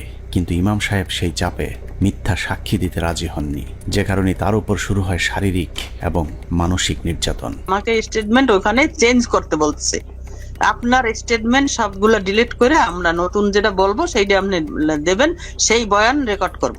এটার জন্য খুব চাপ দিয়েছে। চাপ দেওয়ার পর উনি বলছে যে আমি কোনোদিন এটা পাল্টাবো না, কারণ আমি যা চোখে দেখছি এবং আমি যা যা দেখছি, যা যা ঘটনা ঘটছে, এগুলো আমি বলবোই। এটা ছাড়া আমি মিথ্যা কথা বলতে পারবো না। সেটা আপনারা যা করেন করেন। তখন তারা নিয়ে একটা সৈনিকের মানে লজ্জাস্থানে নাকি কারেন্ট দিয়ে শক দেয়, এইটা দেখাইছে তারে। দেখাইতে পারে উনি মানে আমি ওই সময় মানে অজ্ঞান হয়ে যাই, এরকম অবস্থা হয়ে গেছিল আমার। আমি মানুষ এরকম কিভাবে করে? তারপরেও ইমাম সাহেব কোনোভাবেই মিথ্যা বলতে রাজি না হওয়ায় 2009 সালের 12ই মার্চ জিজ্ঞাসাবাদের জন্য ডেকে নিয়ে যাওয়া হয় তাকে। সেদিনই ছিল তার জীবনের শেষ দিন। নিজের পায়ে হেঁটে যাওয়া মানুষটি পরদিন পরিবারের কাছে লাশ হয়ে ফিরে আসেন। বিডিআর এর 3টা থেকে 6টা পর্যন্ত কি চিকিৎসা হয়েছে এবং ঢাকা মেডিকেলেও যে কি চিকিৎসা হয়েছে আমরা তো কোনো চিকিৎসার কিছুই জানি না, এবং পোস্টমর্টম রিপোর্ট কি আসলো আসল রিপোর্ট, যে সেই রিপোর্টটা আমাদেরকে দিল না। পিলখানা জামে মসজিদের পেশিমা মাওলানা রফিকুল ইসলামের মৃত্যুর কারণ হিসাবে পরিবারকে জানানো হয়েছিল হার্ট অ্যাটাক। ইমাম সাহেবের মতো 3 তারিখের পর থেকে হঠাৎ করে পিলখানা থেকে ধরে নিয়ে যাওয়া বিডিআর সদস্যদের হার্ট অ্যাটাক এবং আত্মহত্যার সংখ্যা বাড়তে থাকে, যা ছিল মূলত সেনাবাহিনীর বিডিআর সদস্যদেরকে হত্যার একটি কৌশল। আত্মহত্যার নামে সেনাবাহিনীর এরকম এক হত্যাকাণ্ডের শিকার দিনাজপুর সেক্টরের বিডিআরের নায়েক সুবেদার মোজাম্মেল হক। প্রায় 6 ফুট লম্বা একজন মানুষকে হত্যার পর লো হাইটের বাথরুমের সিলিংয়ে ঝুলিয়ে রেখে আত্মহত্যার গল্প সাজানো হয়। মেজর আসাদ স্যার মারা গিয়েছিলেন, লেফটেন্যান্ট কর্নেল কায়সার স্যার ওনার কিলারদেরকে আইডেন্টিফাই করা, তারপরে আমাদের খুব গুরুত্বপূর্ণ একজন ভালো মানুষ সেন্ট্রাল সুবেদার মেজর নুরুল ইসলাম, উনার হত্যাকাণ্ডে খুনে কারা ছিল, তারপরে মেজর সালাম। এ প্রসঙ্গে আরেকটা ইএমই ব্রাঞ্চ, যেটা ইএমই বিডিআর এর অংশ, ইএমইর যে ডিএডি কে জিজ্ঞাসাবাদ করা হয়, ওই জিজ্ঞাসাবাদের করে ওই বিকালবেলা ওই ইএমই ডিএডি কে আমরা ব্যারাকে ফেরত দিয়ে আসি। দিয়ে আসার পর কয়েক ঘন্টা পরে মনে হয় সন্ধ্যাবেলা আমরা খবর পেলাম যে আমি সেটে খুব শুনলাম যে ব্যারাকে একজন আত্মহত্যা করছে। পিলখানা হত্যাকাণ্ডের মাস 3 আগে থেকে যেসব মিটিংগুলো হতো, এরকম গোপন 2-1টি মিটিংয়ে উপস্থিত ছিলেন ডিএডি হাবিব। আওয়ামী লীগ নেতা এবং বিডিআরের কিছু সদস্যের গভীর ষড়যন্ত্র বুঝতে পেরে সে মিটিংয়ের গুরুত্বপূর্ণ কিছু আলোচনা গোপনে রেকর্ড করেছিলেন, যে কারণে পিলখানা হত্যা মামলায় ডিএডি হাবিবের গুরুত্বপূর্ণ জবানবন্দি পাওয়া যেত। কিন্তু জিজ্ঞাসাবাদের নামে তাকে 2009 সালে হত্যা করা হয়। তবে মৃত্যুর আগের জিজ্ঞাসাবাদের সময়কার একটি রেকর্ড আমরা আমাদের অনুসন্ধানে সংগ্রহ করেছি। এত নিরীহ লোক মারা যাচ্ছে তো, এই জন্যই আমার ওই লাগছে। আমার কাছে যারা এই কেসের হোতা তাদের আমার কাছে রেকর্ড আছে। কি রেকর্ড আছে? Mobile record. মোবাইল রেকর্ড কোথায়? আমার বাসা আছে, আমার স্ত্রীর কাছে একটা আছে, আর একটা আমার একজন লেখা আছে কয় তারিখের জন্য এটা করা আছে। ডিএডি হাবিবের বাসার সেই ক্যাসেট হয়তো সেনাবাহিনী উদ্ধার করেছিল, কিন্তু আদালতে উপস্থাপন করা হয়নি, কারণ সেখানে আওয়ামী লীগ নেতাদের জড়িত থাকার সব প্রমাণ ছিল। রেকর্ডে লিখে রাখছি এই এতে সাহেবের যে কথোপকথনে কারা কারা জড়িত এর ভিতর। বেশ কিছু লোক আছে, যেমন এটা প্রথমে ছিল আগে এমপি সেলিমের কাছে। কোন সেলিম? এমপি শেখ সেলিম আগে। শেখ সেলিম? হ্যাঁ। আওয়ামী লীগের সাথে বিডিআরের ধারাবাহিক এসব গোপন মিটিং এর বিষয়টি জানার পর কিছু সৈনিক বিডিআরের নিজস্ব সিকিউরিটি ইউনিটকে জানিয়েছিল। ঘটনার 4 দিন আগে 21শে ফেব্রুয়ারি সিকিউরিটি ইউনিটের সিনিয়র জেসিও নায়েক সুবেদার রফিকুল ইসলাম বিডিআর সৈনিকদের কাছ থেকে প্রাপ্ত তথ্য ডিজিএফআই সহ ঊর্ধ্বতন সেনা গোয়েন্দা কর্তৃপক্ষকে জানিয়েছিলেন। তার সেই তথ্যের ভিত্তিতে কিছু পদক্ষেপ নেওয়া হয়েছিল, কিন্তু শেষ রক্ষা হয়নি। সুবেদার রফিকুল ইসলামকে প্রথমে ঘটনার গুরুত্বপূর্ণ সাক্ষী হিসেবে অন্তর্ভুক্ত করা হয়েছিল, কিন্তু হত্যাকাণ্ডে সেনাবাহিনীর সম্পৃক্ত থাকার বিষয়টি ধামাচাপা দিতে ঘটনার প্রায় 2 মাস পরে তাকে আটক করা হয়। কিন্তু মামলার প্রথম চার্জশিটে সুবেদার রফিকুল ইসলামের নাম না থাকার সত্ত্বেও সম্পূরক চার্জশিটের মাধ্যমে তাকে 12 নম্বর আসামি হিসেবে অন্তর্ভুক্ত করা হয়। নির্বাচনের উপলক্ষে তুরাবালি, যেটা হাজারীবাগের আওয়ামী লীগের নেতা যে লিটনের বাবা, তার সঙ্গে আমাদের বিডিআর সদস্যরা মিটিং এ করে কিভাবে তাপস সাহেবকে নির্বাচনে জয়ী করা যায়। যদি নির্বাচনে জয়ী করে দিতে পারো তোমাদেরকে অনেক সুযোগ সুবিধা দেওয়া হবে।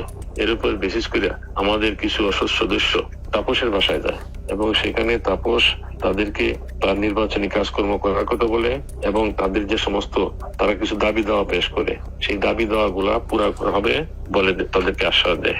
আমি ঘটনা ঘটার 5 দিন পূর্বে 21 ফেব্রুয়ারি কর্তৃপক্ষকে জানাই আমার রিপোর্টের বিশেষ করিয়া পিলখানার সমস্ত ম্যাগাজিনে কোয়ার্টার এই কুতে অফিসার নিয়োগ দেওয়া হয় এবং বাহিরের যে সমস্ত গোয়েন্দারা ডিউটি করে।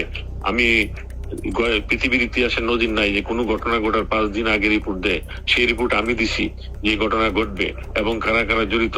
সুবেদার রফিকুল ছিলেন বিডিআরের উজ্জ্বল এক নক্ষত্র। 2009 সালে তিনি অর্জন করেছিলেন শ্রেষ্ঠ ভিওপি কমান্ডার প্রথম পুরস্কার। এছাড়া অসামান্য এসিআর পুরস্কার ছাড়াও বাহিনীতে তার সুনাম ছিল সর্বজন স্বীকৃত। সীমান্তের অতন্দ্র এই প্রহরীকে মৃত্যুর মুখে ঠেলে দেওয়ার উদ্দেশ্যেই তার বিরুদ্ধে যাবজ্জীবন কারাদণ্ডের রায় দেওয়া হয়েছে। পিলখানা হত্যাকাণ্ডের আগে আওয়ামী লীগের যেসব গোপন মিটিং হয়েছিল, সেই মিটিংয়ে অংশ নিয়ে আরেকজন সিপাহী সেলিম রেজা। 2009 সালে জিজ্ঞাসাবাদের সময় রেকর্ড করা সেলিম রেজার বক্তব্যটা অত্যন্ত গুরুত্বপূর্ণ। স্যার, আমি নির্বাচনের আগে তাপস বিডিআর কেন্দ্রে ওরা মসজিদে নামাজ পড়তে আসতেন। ওখানে আসার পরে captain colonel Shams, captain colonel Furqan, major Reza ওনারা কথা বলতেন। আমিও এখানে ছিলাম, আমিও মাঝে মধ্যে তাদের সাথে কথা বলতাম। এই কথা বলার এক পর্যায়ে নির্বাচনের কিছু আগে আমার তাপস সাহেব পিলখানার ভিতরে এসে নির্বাচনের ঘোষণা শুরু করে। তখন বলে বিডিআরের তো অনেক সমস্যা আছে, তো আমরা এগুলো ক্ষমতায় গেলে সমাধান করে দেবো, তো এখানে বেশি কথা বলা যায় না, তো আপনারা আমার বাসায় আসেন। এই চলে গেল। এরপরে যখন নির্বাচন হয়ে গেল, নির্বাচন হয়ে যাওয়ার পরে ক্যাপ্টেন কর্নেল শামস উদ্বুদ্ধ করলো আমাদেরকে, তোমরা যে কথাবার্তা বললে তো তোমাদের দাবি দেওয়া তো তেমন কিছু হলো না। এখন আমি একটা প্ল্যান করে দিচ্ছি, তোমরা সেই প্ল্যান মোতাবেক শেখ সেলিমের বাসায় যাবা, তোমাদের দাবি দেওয়া জানিয়ে আসবা, আর যা যা করা লাগে আমি করে দেবো সবকিছু।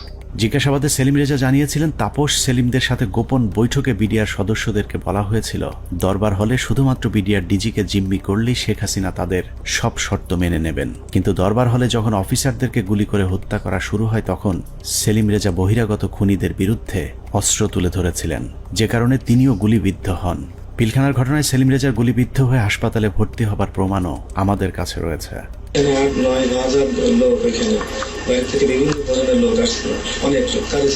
সেলিম রেজা তারপরেও অপরাধী, কারণ তিনি বিডিআরের ডিজিকে জিম্মি করতে চেয়েছিলেন, কিন্তু ফাঁসি হবার মতো অপরাধ সেলিম রেজা করেননি। আওয়ামী লীগ নেতাদেরকে বাঁচাতেই সেলিম রেজার বিরুদ্ধে ফাঁসির রায় দিয়ে তাকে হত্যার পরিকল্পনা করা হয়েছিল। আমি এটা সমতুল্য অফিসারদের জিম্মি করার উদ্দেশ্য নিচ্ছে, কিন্তু হত্যা করার উদ্দেশ্য ছিল না, কারোরই কাউকে মারার উদ্দেশ্য ছিল না।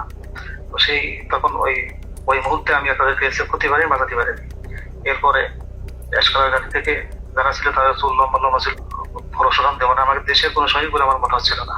থেকে ডিজি শেখ সহ আমাকে গুলি করে, ডিজি শেখ জায়গায় সামনে পড়ে যায়, আর আমার হাতে প্রথমে বুকে লাগে আমার গুলি। ওই গুলিটা বুলেট প্রুফ থাকায় গুলিটা রিকোয়েস্ট হয়ে মুখের সম্মুখ ভাগ উপরে চলে যায়, আর একটু হলে আমার হয়তো গলায় লাগতো। মানে 3টা গুলি আঘাত আমার গায়ে। পিলখানা হত্যাকাণ্ডের মূল পরিকল্পনাকারীদের আড়াল করতেই বাংলাদেশ সেনাবাহিনী যা করেছে তা হিটলারের বর্বরতাকেও ছাড়িয়ে যায়। হিটলার যদিও অন্য দেশের অন্য ধর্মের মানুষকে হত্যা করতে চেয়েছিল, কিন্তু সেনাবাহিনী নিজেদের সহকর্মীদের উপরেও চালিয়েছে মধ্যযুগীয় বর্বরতা। পিলখানা হত্যাকাণ্ডের মূল পরিকল্পনাকারীদের পরিচয় যেই প্রকাশ করতে চেয়েছে তাকেই দুনিয়া থেকে সরিয়ে দেওয়া হয়েছে। এই ক্ষেত্রে বিডিআরের পাশাপাশি সেনাবাহিনীর কর্মকর্তাদেরকেও ন্যূনতম করুণা দেখায়নি সেনাবাহিনী। পিলখানা হত্যাকাণ্ডের অনেক গুরুত্বপূর্ণ ঘটনার সাক্ষী ছিলেন ক্যাপ্টেন শাহনাজ। তিনি প্রথম হত্যাকাণ্ডে ভারতীয় বাহিনীর উপস্থিতি আবিষ্কার করে গণমাধ্যমকে বক্তব্য দিয়েছিলেন। যে এসএমজিটি দেখা যাচ্ছে সেই এসএমজিটি সিলিংটা নরমাল সিলিং এর মতো না, একটু টেলিও এই সিলিং বাইনোকুলারটা আমরা আরবি তো ব্যবহার করি না, আমার জানা মতো বিডিআর ব্যবহার করে না। তার এই বক্তব্যের চড়া মূল্য দিতে হয়েছিল দেশপ্রেমিক সেনা কর্মকর্তা ক্যাপ্টেন শাহনাজ জাহানকে। প্রচন্ড পরিকল্পিত, অনেক আগে থেকে পরিকল্পনা করার বিষয়টা, ওই কথাগুলো তো আমি ওই দিনই বলেছি। তারপরে যেটা হলো যে আমি এরপরে চাকরি ছেড়ে দিই একদিন পরে, আর 27 তারিখে, তো আমি 28 তারিখে আমি প্রথমে করি অ্যাপেন্ডিক্স যে সাবমিট করি যে আমি এখানে আর চাকরি করব না, কারণ হচ্ছে আমার মোরাল ডাউন হয়ে গেছে। এখানে বাংলাদেশের মতো আর্মির ভেতর, ঢাকার ভেতরে কিভাবে এই ঘটনা ঘটলো, কেউ কোনো প্রশ্নের উত্তর দিচ্ছে না আমি যেখানে। এবং আমাকে যখন থ্রেড দেওয়া হলো আমাদেরই প্রতিষ্ঠান থেকে, তখন আমি বুঝে গেলাম যে আসলে এখানে কি হয়েছে। উপরে যে আমি জিজ্ঞেস করছি, তারপরে আমাকে যখন পরবর্তীতে এমএস করলেন, নিজে কল করলেন, তখন আমি স্যারকে বললাম যে স্যার আমাকে স্যারকে বললাম না, তার আগে যে আমি বলেছিলাম যে জামিউল স্যার ছিলেন আমাদের ইঞ্জিনিয়ার্সের তখন এমএস ব্রাঞ্চে, তখন আমি স্যারকে প্রশ্ন করেছিলাম যে স্যার এই যে পোস্টিং গুলো হলো, আপনি তো নিজেই পোস্টিং গুলোর সাথে যুক্ত ছিলেন, আপনি কি আমাকে বলতে পারেন যে 57 জন অফিসারকে কেন আপনারা গত 3 মাসে একসাথে পোস্টেড করলেন? আপনারা কি জানতেন স্যার এখানে ওনাদেরকে মেরে ফেলা হবে? উনি আমার ফোন, মানে ওনার যে রিয়াকশনটা ছিল, ধরেন আমার কি হবে যে না তো এরকম কিছু না, আমরা হঠাৎ করে শুনলে কি হয়, হি ওয়াজ লাইক তুমি ফোনে এসব কি আলোচনা করতেছো, it's so secret thing, I have asked him. So উনি আমার ফোনের লাইনটা কেটে দিয়ে আবার অন্য লাইন থেকে কল করেছেন, টিএনডিতে কল করেছেন, যেটা আর্মির লাইন আর কি। সেটাতে উনি বললেন যেটা অনেক সিনিয়র হাই লেভেলের বিষয়, যেটা আমরা জানি হাই লেভেলের বিষয়টা, প্রাইম মিনিস্টার নিজে যুক্ত ছিলেন, ইন্ডিয়া প্রেজেন্ট ছিল। এগুলো তো আমি কর্নেল মোস্তাফিজ স্যারের প্রোগ্রামে দেখলাম, ইন্ডিয়া তার ফোর্স নিয়ে বিভিন্ন পয়েন্টে পয়েন্টে কিন্তু উপস্থিত ছিল, এবং ইন্ডিয়ান ফোর্স নিজেই সেটা তার ওয়েবসাইটে প্রকাশ করেছে, যেটা মোস্তাফিজ ভাই স্যার একটা বলেছেন। সো ওইটা হচ্ছে হাই লেভেলের বিষয়, যেটা আমরা কেউ জানতাম না। নিজের চোখের সামনে সহকর্মীদের পরিকল্পিত হত্যাকাণ্ড কোনোভাবেই মেনে নিতে পারেননি শাহনাজ, যে কারণে বিডিআর হত্যাকাণ্ডের বিচার নিয়ে সবচেয়ে সোচ্চার ছিলেন ক্যাপ্টেন শাহনাজ। কিন্তু ক্যান্টনমেন্টের নিয়ন্ত্রণে থাকা সেনাবাহিনীর ওই পক্ষটি ক্যাপ্টেন শাহনাজকে থামাতে পরিকল্পিতভাবে তার স্বামীকে হত্যা করেন। হাজবেন্ড যিনি পরবর্তীতে মারা যান, তিনি ছিলেন 44 আপনার মানে বিএমএ লং কোর্সের কন্টেম্পোরারি। উনি ছিলেন ফাইটার পাইলট, কোঅর্ডিনেটর আশরাফ ইবনে আহমেদ। তো তার কাছে আমি একটা ইনফরমেশন পাই, যেমন সে তখন ঢাকায় ছিল, তার ইউনিটে ছিল, সে মিগ 29 এর পাইলট ছিল। সে আমাকে ওই 7টা বা 7:30টার দিকে জানায় যে তার একজন আত্মীয় সিভিল, সে নাকি তাকে ফোন করেছিল এবং তারা বলেছিল যে তারা খুব ভয় পাচ্ছে, মানে এই জিনিসটার সাথে অনেকগুলো প্রোগ্রামার যুক্ত ছিল, প্রোগ্রামার। পিলখানা হত্যাকাণ্ডকে কেন্দ্র করে 4 দফায় মোট 96 জন মেধাবী সেনা কর্মকর্তাকে বহিষ্কার, আটক, জেল, গুম কিংবা হত্যা করা হয়েছে। এর মধ্যে হত্যাকাণ্ডের পরপর সেনাকুঞ্জে প্রধানমন্ত্রী এবং সেনাপ্রধানের সামনে প্রতিবাদ করার অপরাধে প্রথমেই সেনাবাহিনীর 13 জন অফিসারকে বহিষ্কার করা হয়। পিলখানার মূল ঘটনা তৎকালীন সময়ে গঠিত তদন্ত কমিশনকে জানানোর অপরাধে 5 জন কমান্ডোকে তাপসের উপর মিথ্যা গ্রেনেড হামলা মামলায় ফাঁসানো হয়। এদের 5 জনকে 13 মাস অজ্ঞাত স্থানে গুম করে রাখার পর গ্রেফতার দেখানো হয়। তারপর সবাইকে মিথ্যা মামলায় ফাঁসিয়ে 5 বছর করে কারাদণ্ড দেয়া হয়। তাপস হত্যা মামলা চেষ্টা, এটা একটা ভুয়া মামলা যেটা মতিঝিল থানায় দায়ের করা হয় এবং এইটাতে যে সমস্ত সিভিলিয়ান যারা অপরাধী আছে তাদেরকে বিচারের আওতায় আনার আগেই একই অপরাধে আর্মির 5 জনকে, ভেরি ইয়াং ট্যালেন্টেড অফিসার যারা খুবই অ্যাক্টিভ ছিল, যারা তারা হয় এই তদন্তের সাথে সম্পৃক্ত অথবা এই বিডিআর হত্যাকাণ্ডের বিরুদ্ধে সোচ্চার ছিল, তাদেরকে প্রথম গুম করা হয়, ব্যাপকভাবে শারীরিক নির্যাতন করা হয় এবং পেপার ওয়ার্ক, সব থেকে দুঃখজনক হচ্ছে কাগজে কোর্ট মার্শাল, মানে তাদেরকে গুম অবস্থায় পেপার সই করে দেখানো হয়। যখন জেলে হস্তান্তর করা হয় তখন তারা জানতে পারে যে তাদেরকে 5 বছর জেল দেওয়া হয়েছে। এর মধ্যে একটা দীর্ঘ সময় তাদের পরিবার জানতোই না তারা কোথায় এবং তারা কিভাবে তাদের কি অবস্থায় আছে। আমি একটু 5 জন অফিসারের নাম বলি। এরা হচ্ছে captain Fuad, captain Rajib, captain Helal, captain Reza এবং ক্যাপ্টেন সুবাইল। এরা কিন্তু হয় তদন্তের মধ্যে জেনে গেছিল যে আসলে কি জিনিসটা হয়েছে, কারণ আমরা যেই জবানবন্দি ইনিশিয়াল ইন্টারোগেশনের পরে সেটা পাইতাম, তারা কিন্তু ওদের সাথে শেয়ার করতাম। এবং এই ক্যাপ্টেন রাজীব, ক্যাপ্টেন ফুয়াদ, তারা তো এমএসটি থেকে বের হয়ে আসছিল, অস্ত্র নিয়ে বের হয়ে আসছিল যে তারা ঢুকে অফিসারদের উদ্ধার করবে। এই সমস্ত অফিসারকে করলো কি, কয়েকদিন পরে, বিডিআর ঘটনার কয়েকদিন পরে তারা এখানে একটা ভয়ঙ্কর খেলা খেলে। তাদের ধারণা থেকে এই অফিসাররা যদি বাইরে থাকে বা জীবিত থাকে তাহলে কিন্তু সত্যটা প্রকাশ পেয়ে যাবে যে এর মধ্যে ভারত জড়িত, এর মধ্যে আওয়ামী লীগ জড়িত, আওয়ামী লীগের কোন কোন নেতা জড়িত।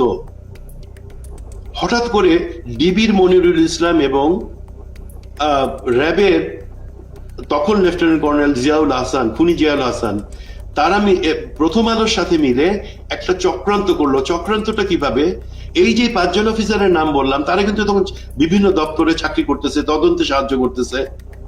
তারা বেশি সবাই কমান্ডো, সবাই বাংলাদেশ সেনাবাহিনীর সব থেকে প্রশিক্ষিত অফিসার, পেশাদার অফিসার, তারা কাজ করতেছে তাদের অফিসে।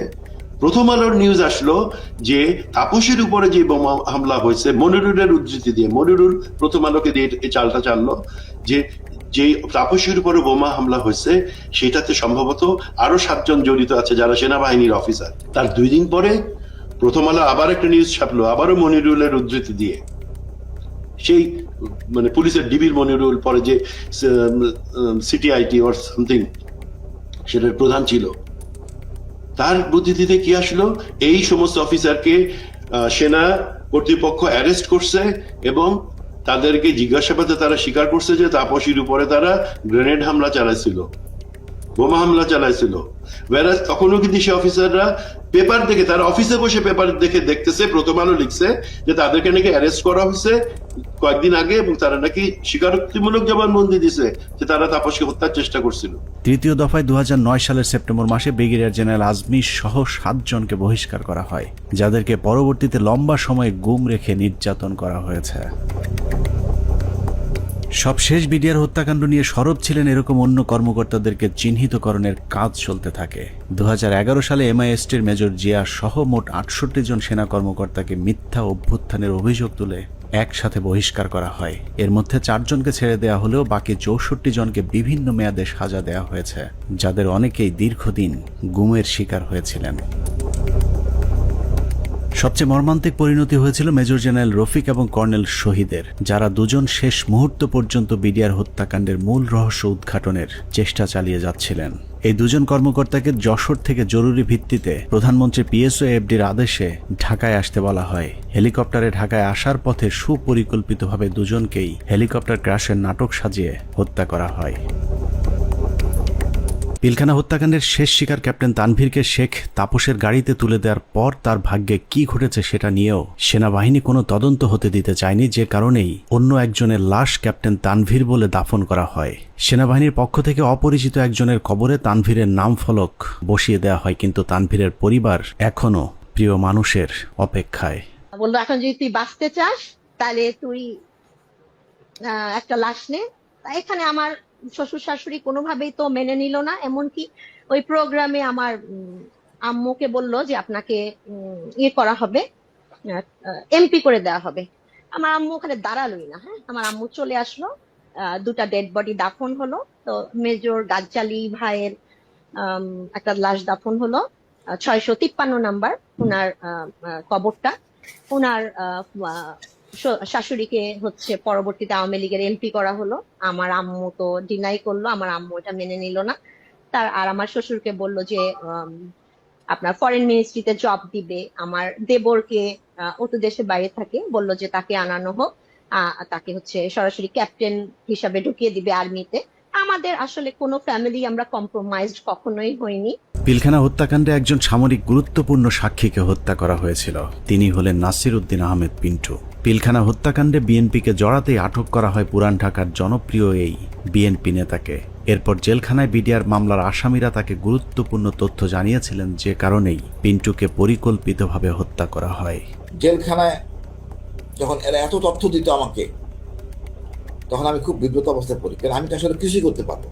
আমি তাদেরকে বলি, পিন্টু ভাই আছে, তাকে সব বলো। উনি তো প্রায় প্রতি সপ্তাহে উনি কোর্টে যান, কোর্টে গেলে তথ্যটা পাস করতে পারবেন, তোমাদের দায়িত্ব পিন্টু ভাইকে বলা। আমার বিশ্বাস, আমি ধারণ করি পিন্টু ভাই সকল তথ্য জানতেন জেলে থাকে, যে সবাই ওখানে আছে, এই জানার জন্য পিন্টু ভাই মারা গেছেন জেলে। হত্যাকাণ্ডের সব সাক্ষীদের নিশ্চিহ্ন করার এই পরিকল্পনা ছিল অত্যন্ত সুদীর্ঘ, বিস্তৃত। বিডিআর সদস্যদেরকে জিজ্ঞাসাবাদের নামে ধরে নিয়ে যাওয়া সেনা কর্মকর্তা, CIDর কর্মকর্তা আব্দুল কাহার আকন্দ সহ অন্য কর্মকর্তারা ডেথ সার্টিফিকেট এবং পোস্টমর্টেমের সাথে জড়িত সকলেই ছিল এই পরিকল্পনার অংশ। পিলখানা হত্যাকাণ্ডের সব সাক্ষীদের মুখ বন্ধ করবার পর শুরু হয় বিচার, যে বিচারের নামে বিডিআরের 18,519 জন জওয়ানের সাথে ইতিহাসের নিষ্ঠুরতম নৃশংসতা চালানো হয়েছে। এই মামলায় মূল পরিকল্পনাকারীদের বাঁচিয়ে দিয়ে সাক্ষীদেরকে করা হয়েছে খুন, খুনিদের করা হয়েছে সাক্ষী আর চোখে দেখেনি এমন সাক্ষীদের বর্ণনাতেই হয়েছে ফাঁসির রায়। উদুরপিণ্ডি বুদোর ঘাড়ে চাপিয়ে সেনাবাহিনী তাদের অপকর্মের দায় চাপিয়ে দিয়েছে নিরীহ বিডিআরদের উপর। বিচারের নামে বিডিআরের উপর কতটা অবিচার করা হয়েছে তা দেখতে আমরা দু একজন ফাঁসির আসামির বিচারের নমুনা তুলে ধরলেই সবকিছু দিনের মতো পরিষ্কার হয়ে যাবে, যার শুরুটা করব পিলখানা হত্যা মামলার 1 নম্বর আসামিকে দিয়ে। অনুসন্ধানের শুরুতেই ডিএডি সৈয়দ তৌহিদের কথা বলেছিলাম, যিনি পিলখানা হত্যা মামলার 1 নম্বর আসামি। বলা হয়েছে পিলখানা হত্যাকাণ্ডের মূল পরিকল্পনাকারী তিনি। তার ব্যাপারে একটা গল্প সাজানো হয়েছিল। ডিএডি তৌহিদ নাকি ছিলেন জাহাঙ্গীর কবির নানকের বাল্যবন্ধু, তার সাথে মিলেমিশেই ঘটানো হয়েছে পিলখানা হত্যাকাণ্ড। এখন প্রশ্ন হলো, নানকের সাথে মিলেমিশে যদি ডিএডি তৌহিদ হত্যাকাণ্ড ঘটিয়ে থাকেন, তাহলে তৌহিদের যদি ফাঁসি হয়, নানক কিভাবে বেঁচে গিয়েছিলেন? আমার হাজবেন্ড কোনো মন্ত্রী, কোনো MP কারো বাসায় যায় নাই, কোনো মিটিং এ তার নাম নাই, কোথাও সে নাই। প্রধানমন্ত্রীর কাছে সে গেছে, এইখান থেকেই তার শুরু হলো। প্রধানমন্ত্রীর কাছে সে কিভাবে গেল, তাকে কিভাবে নিয়ে যাওয়া হইলো, পরবর্তীতে সে কি করলো, সবকিছুই তো কাগজে কলমে আসছে। তারপরও কেন তাকে 1 নম্বর আসামি বানাইয়ে এত বড় শাস্তি দেওয়া হইলো?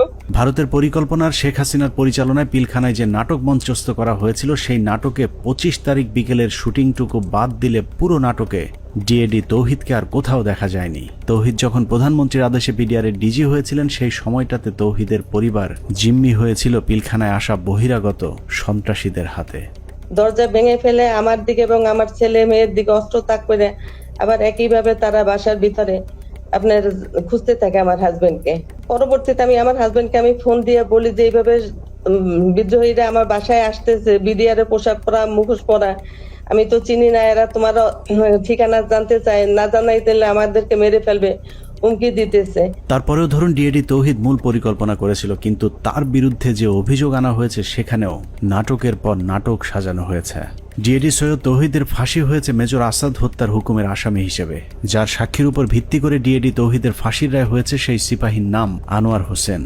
সিপাহী আনোয়ার তার দণ্ডবিধির ১৬৪ ধারার জবানবন্দিতে বলেছেন ডিএডি তৌহিদের নির্দেশে মেজর আসাদকে হত্যা করা হয়েছে।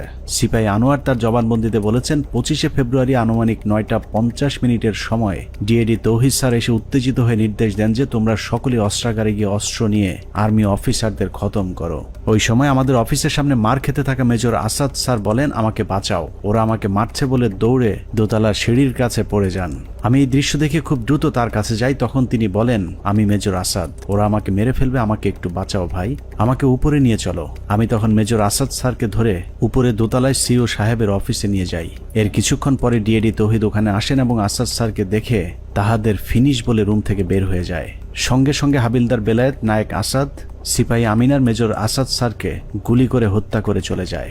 আমি টেবিলের নিচে লুকিয়ে থাকা অবস্থায় অস্ত্রধারীদের গুলিতে আহত হই। সিপাহী আনোয়ারের সাজানো গোছানো এই স্ক্রিপ্টটি শুনে অবিশ্বাস করার কোনো উপায় নেই, কিন্তু সমস্যা হলো হাসিনার পরিচালিত নাটকে যেই ডিএডি তৌহিদকে দিয়ে মেজর আসাদকে হত্যা করানো হয়েছে সেই ডিএডি তৌহিদকে আমরা নাটকের অন্য আরেক জায়গায় আবিষ্কার করেছি। 4 তলায় নিয়ে গেল, টয়লেটের মধ্যে ডিএডি তৌহিদ লুকায় আছে। তাই তুমি কি দরবার হলে ছিল না? ও বলে না স্যার আমি দরবার হলে ছিলাম না। লেফটেন্যান্ট কর্নেল কামরুজ্জামান বিডিআর হত্যাকাণ্ডে বেঁচে ফেরা আর্মি অফিসারদের মধ্যে একজন, যার চোখের সামনে বিডিআরের ডিজি সহ বেশ কয়েকজন কর্মকর্তাকে গুলি করে হত্যা করা হয়, যেই গুলিতে তিনি নিজেও আহত হয়েছিলেন। ডিজি মহোদয় জাস্ট ফার্স্ট স্টেপটা দিলেন, এসে ডিজিকে প্রথমে গুলি করলেন। আমারও একটা গুলি লাগলো এখানে এসে। পিলখানা হত্যাকাণ্ডের অন্যতম সাক্ষী লেফটেন্যান্ট কর্নেল কামরুজ্জামান ২৫শে ফেব্রুয়ারি তার সাথে ঘটে যাওয়া রোমহর্ষক অভিজ্ঞতার বর্ণনা দিয়েছেন। তার দেয়া সেই জবানবন্দিতে সকাল ৯টা থেকে ধারাবাহিক ঘটনা প্রবাহ পড়তে পড়তে দুপুর ২টায় গিয়ে আতকে উঠি, কারণ কিছুক্ষণ আগে সিপাহী আনোয়ারের বর্ণনায় যে ডিএডি তৌহিদের কথা বলা হয়েছে সেই ডিএডি তৌহিদ সম্পর্কে মেজর কামরুজ্জামান যা লিখেছেন তা যেন বাংলা সিনেমার একই চরিত্রের double part. Lieutenant colonel Kamruzzaman তার 161-এর জবানবন্দিতে বলেছেন সকাল থেকে তাকে নানাভাবে অপমান, অপদস্থ, ভয়, ভীতি আর মারধরের পর কয়েকজন সিপাহীর সহায়তায় তিনি জীবন বাঁচান। তিনি বলেছেন কয়েকজন সিপাহীর হাত ঘুরে সবশেষ বিডিআর সদস্যরা তাকে সদর ব্যাটালিয়নের ৪র্থ তলায় নিয়ে যায়।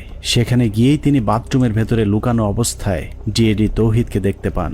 লেফটেন্যান্ট কর্নেল কামরুজ্জামানের তথ্য অনুযায়ী ডিএডি তৌহিদ কামরুজ্জামানকে বাথরুমের ভেতরে লুকানোর সুযোগ করে দিয়ে নিজে জীবনের ঝুঁকি নিয়ে বাইরে বসেছিলেন, আর সেটাই কাল হয়ে দাঁড়িয়েছিল ডিএডি সৈয়দ তৌহিদের।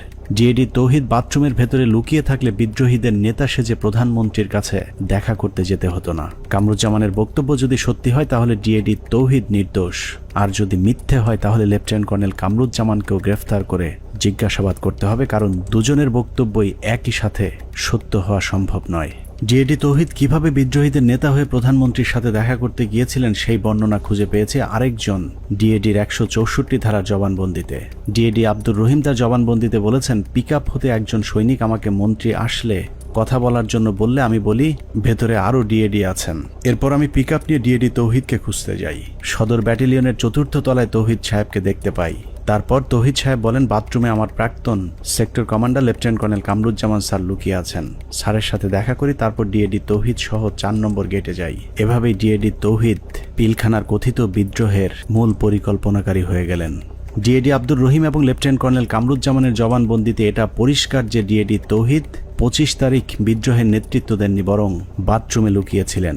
যে কারণে পিলখানার ঘটনায় কারো ১৬৪ কিংবা ১৬১ ধারার জবানবন্দিতে দরবার হলের কোথাও ডিএডি তৌহিদকে দেখা গেছে এরকম দাবি করেননি। ডিএডি তৌহিদের বিরুদ্ধে যে মেজর আসাদ হত্যার অভিযোগ আনা হয়েছে, আমাদের অনুসন্ধানে সেই মেজর আসাদের পোস্টমর্টেম রিপোর্ট সংগ্রহ করেছিলাম, যেখানে দেখা যায় তার শরীরে ধারালো অস্ত্রের আঘাত পাওয়া গিয়েছিল। কিন্তু সিপাহী আনোয়ার তার জবানবন্দিতে বলেছেন ডিএডি তৌহিদের নির্দেশে হাবিলদার বেলায়েত, নায়েক আসাদ এবং সিপাহী আমিনার 3 জন মিলে গুলি করে মেজর আসাদকে হত্যা করেন। মেজর আসাদের মৃত্যুর বিবরণের কোথাও ধারালো অস্ত্রের ব্যবহারের কথা বলা হয়নি। এখানে আমার হাজবেন্ডের কি অপরাধটা এখানে দেখেন, সে তো পালাইয়া যায় নাই, সে তো কাউকে খুন করে নাই, তার ফ্যামিলির ভিতরে ছিল, ওনাকে অমানবিক নির্যাতন করা হয়েছে। এমন কোন নির্যাতন নাই যে ওনাকে না করা হয়েছে। এখন শরীরের প্রতিটা অঙ্গ প্রত্যঙ্গ ড্যামেজ হয়ে যাইতেছে আস্তে আস্তে। শেখ হাসিনার কাছে নিয়ে যাওয়া প্রতিনিধি দলের আরেক সদস্য ডিএডি মোহাম্মদ আব্দুল জলিল শেখ। হসপিটাল ইউনিটের কোয়ার্টার মাস্টারে কর্মরত থাকা ডিএডি জলিল গোলাগুলির শব্দ শুনে হাসপাতালের অন্য সহকর্মীদের সাথে সিগন্যাল মেসের ভেতরে অবস্থান নিয়েছিলেন। সেখান থেকে বিকেলে প্রধানমন্ত্রীর সাথে সাক্ষাতের জন্য তাকে জোর করে নিয়ে যাওয়া হয়। মুখোশধারী সৈনিক আব্বুকে ধরে গাড়িতে তুলে 4 নম্বর গেটে নিয়ে আসে প্রধানমন্ত্রীর সাথে দাবি দেওয়া নিয়ে আলোচনা করার জন্য।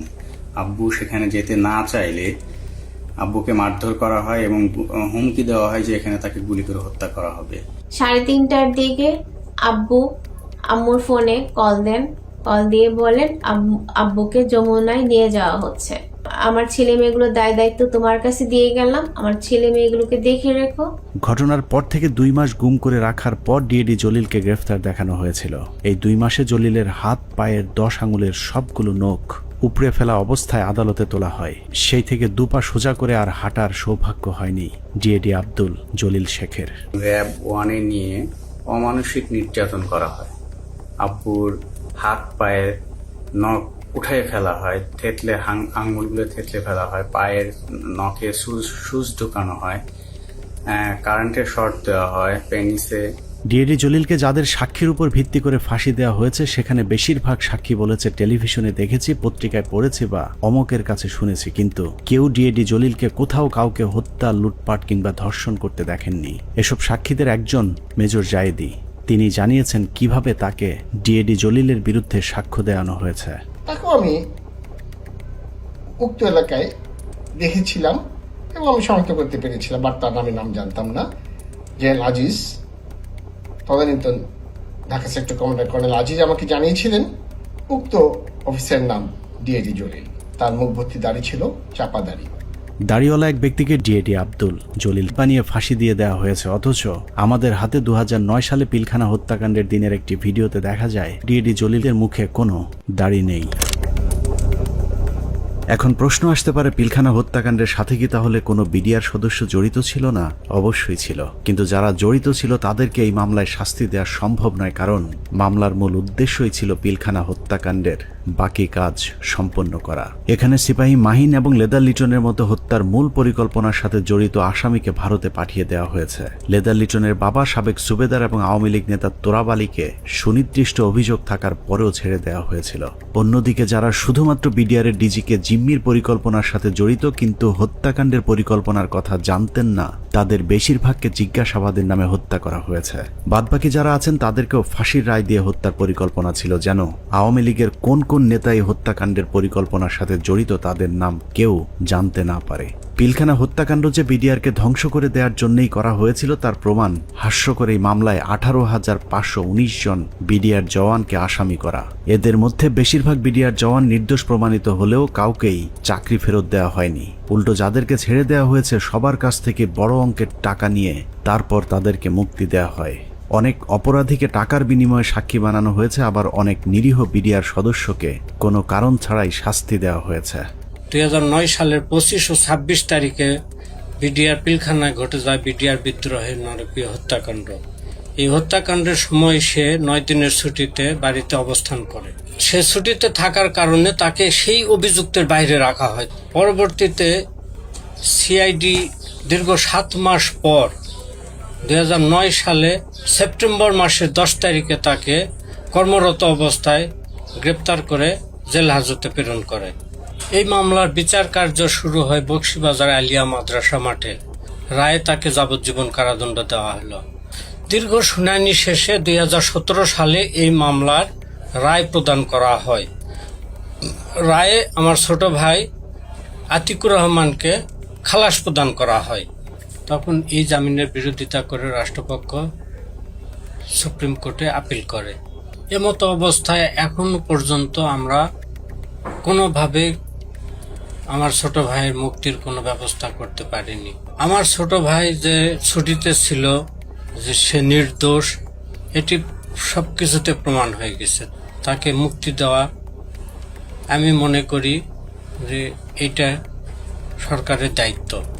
এভাবেই চলেছে পিলখানা হত্যাকাণ্ডের বিচারের নামে অবিচার। আতিক থেকে তৌহিদ পিলখানা হত্যাকাণ্ডের বিচারের নামে 18,000 পরিবারের সাথে গেল 16 বছর যা হয়েছে তাই পৃথিবীর ইতিহাসে আর কখনোই হয়েছে কিনা আমাদের জানা নেই। মামলা, তদন্ত, জিজ্ঞাসাবাদ থেকে শুরু করে জবানবন্দি, কোথাও ন্যায় বিচার পায়নি বিডিআরের পরিবারগুলো। একটা ফ্যামিলি ধ্বংস হওয়ার মতো যা যা দরকার সবকিছুই ঘটছে আপনার ফ্যামিলিতে।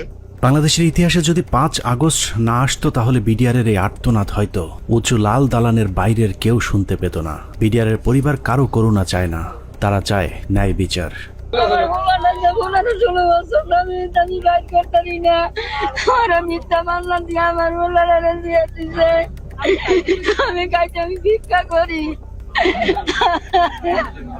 অনেক হয়েছে, আর না।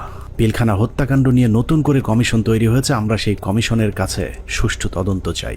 আমরা কমিশনের প্রতিদ্বন্দ্বী নই, বরং কমিশনের সুবিধার্থে আমরা পিলখানা হত্যাকাণ্ড নিয়ে গঠিত প্রথম তদন্তের সাথে জড়িত কয়েকজন কর্মকর্তার কিছু পর্যবেক্ষণ দিয়ে অনুসন্ধান শেষ করব। পিলখানা হত্যাকাণ্ডের পরের 2 সপ্তাহ সেনাবাহিনীর একটি অংশ সঠিকভাবে তদন্তের চেষ্টা করেছিল, কিন্তু সেই তদন্ত শেষ হবার আগেই তাদেরকে থামিয়ে দেওয়া হয়। আমি তদন্তকালে যেটা দেখলাম, কিছু বিষয় তদন্তে মনোযোগী হওয়ার কারণে কমিটির অন্যান্যরা আমাকে মোটামুটি একটা হোস্টাইল মেম্বার হিসেবে চিহ্নিত করে এবং অসহযোগিতা শুরু করে এবং আমার কার্যক্রমকে তারা ওপেনলি ডিসক্রেডিট করার চেষ্টা করে। এই পরিস্থিতিতে যখন তারা ব্যর্থ হয় তখন ব্রিগেডিয়ার রফিককে আমাদের তদন্ত কমিটির একজন সদস্য কোনো চাহিদা বা কোনো প্রয়োজন ছাড়াই আমার সিনিয়র তাকে সম্পৃক্ত করে, যেহেতু উনি সিনিয়র, উনি সম্পূর্ণ দায়িত্বটা নিয়ে নেন এবং পরবর্তীতে রিপোর্ট সাবমিট করেন। তদন্তকারী দল একটি বিষয় লক্ষ্য করেন যে পিলখানা হত্যাকাণ্ডে যাদেরকে হত্যা করা হয়েছে তাদের বেশিরভাগকে খুব সম্প্রতি বিডিআরে বদলি করা হয়েছিল। এই বদলির সাথে যারা সম্পৃক্ত ছিল তাদেরকে সন্দেহভাজন মনে করেন তদন্তকারী ওই সেনা কর্মকর্তারা। পিলখানা হত্যাকাণ্ডের বহুল আলোচিত নাম কর্নেল রেজা নূর, যিনি ঘটনার একদিন আগে একরকম জোর করে কর্নেল গুলজারকে র্যাব থেকে বিডিআরে পাঠান। পিলখানায় গন্ডগোলের খবর শুনে ঘটনাস্থলে যাওয়া প্রথম দলটি ছিল র্যাবের এডিজি রেজা নূর র্যাবের ওই দলটিকে পিলখানায় ঢুকতে বাধা দিয়েছিলেন। কর্নেল গুলজার ওই সময়টাতে র্যাবে পোস্টিং থাকলে পরিস্থিতি অন্যরকম হতে পারত। এইখানে মেইন গেটে শামসাররা ছিলেন, র্যাব 2 ছিল, মানে র্যাব 2 প্লাস হচ্ছে মানে শামসার অলরেডি বলেছেন যে মানে আয়ত্তের মধ্যেই ছিল, কিন্তু কোনোভাবেই অর্থাৎ রেজানুর খান স্যারের সঙ্গে উনি আবার মানে আমার আগের সিও ছিলেন, সেই হিসেবে স্যারের সঙ্গে আমারও কথা হয় যে স্যার এই ব্যাপার তো এটা আমরা ইয়ে করতে পারি, কোনোভাবেই মানে এটা অপারেশন করার কোনো মানে উনি কোনো পারমিশন দেননি। পিলখানা হত্যাকাণ্ডে শহীদদের একটা বড় অংশ ছিলেন যারা ভারতের সাথে ব্রহ্মমারি এবং পাদুয়া যুদ্ধে অংশ নিয়েছিলেন, যে কারণে তদন্তকারীদের সন্দেহ আরো প্রকট হয়। অতএব হঠাৎ করে এতগুলো পোস্টিং কি কারণে কেন হয়েছিল সেটা খতিয়ে দেখতে হবে। তখন আমি স্যারকে প্রশ্ন করেছিলাম যে স্যার এই যে পোস্টিং গুলো হলো, আপনি তো নিজেই পোস্টিং গুলোর সাথে যুক্ত ছিলেন, আপনি কি আমাকে বলতে পারেন যে 57 জন অফিসারকে কেন আপনারা গত 3 মাসে একসাথে পোস্টেড করলেন? আপনারা কি জানতেন স্যার এখানে ওনাদেরকে মেরে ফেলা হবে? উনি আমার ফোন মানে ওনার যে রিয়াকশনটা ছিল, ধরেন আমার কি হবে যে না তো এরকম কিছু না, আমরা হঠাৎ করে শুনলে কি হয়, হি ওয়াজ লাইক তুমি ফোনে এসব কি আলোচনা করতেছো, it's so secret thing, I have asked হিম। পিলখানা হত্যাকাণ্ডের সময় আওয়ামী লীগের ছোট একজন নেতা বড় ভূমিকা পালন করেছিল, যার নাম মির্জা আজম। সেনাবাহিনীর সূত্র মনে করে মির্জা আজমের বোন জামাই শায়েখ আব্দুর রহমানকে ফাঁসিতে ঝুলানোর প্রতিশোধ হিসেবেই পিলখানা হত্যাকাণ্ডে যুক্ত হয়েছিলেন মির্জা আজম। উল্লেখ্য, বাংলা ভাই এবং শায়েখ আব্দুর রহমানকে জঙ্গি আস্তানা থেকে গ্রেফতারের মূল নায়ক ছিলেন কর্নেল গুলজার, যে কারণে পিলখানা হত্যাকাণ্ডের পর গঠিত তদন্ত কমিটি মির্জা আজমকে বিভিন্ন বিষয় নিয়ে জিজ্ঞাসাবাদও করেছিল। এই অফিসারগুলো সবাই অপারেশনাল ছিল, অপারেশনাল সাউন্ড ছিল, তাদেরকে সেরকম আর্মি ইনস্টিটিউশনগুলোতে না দিয়ে কেন বিজিবিতে দেওয়া হলো? এটা তার মানে তারা জানতো। এখানে সামরিক সচিবকে জিজ্ঞেস করা উচিত যে আপনাকে কে নির্দেশ দিয়েছিল এই পোস্টিং অর্ডারগুলো দেওয়ার জন্য। সো তাদেরকে আসলে আওতায় আনা উচিত। তাপস, মির্জা আজম, র্যাপিড ডিজি, এডিজি, দেন সামরিক সচিব, ডিজিএফআই ডিজি, শেখ হাসিনা, মইনু আহমেদ, এরা প্রত্যেকেই ডাইরেক্টলি সম্পৃক্ত, কোনো সন্দেহ নেই। পিলখানা 3 ও 4 নম্বর গেটে আওয়ামী লীগের যে মিছিলটি হয়েছিল সেই মিছিলের নেতৃত্ব দেওয়া ব্যক্তিকে আটক করেছিল মেজর মনির, কিন্তু গুরুত্বপূর্ণ সেই আসামিকে কর্নেল সালেহ বাঁচিয়ে দেন। উল্টো ওই ব্যক্তিকে আটকের অপরাধে মেজর মনিরকে শাস্তি দেওয়া হয়। অতএব কর্নেল সালেহকে আটক করলেই জানা যাবে কেন তিনি সেই আসামিকে ছাড়িয়ে নিয়েছিলেন।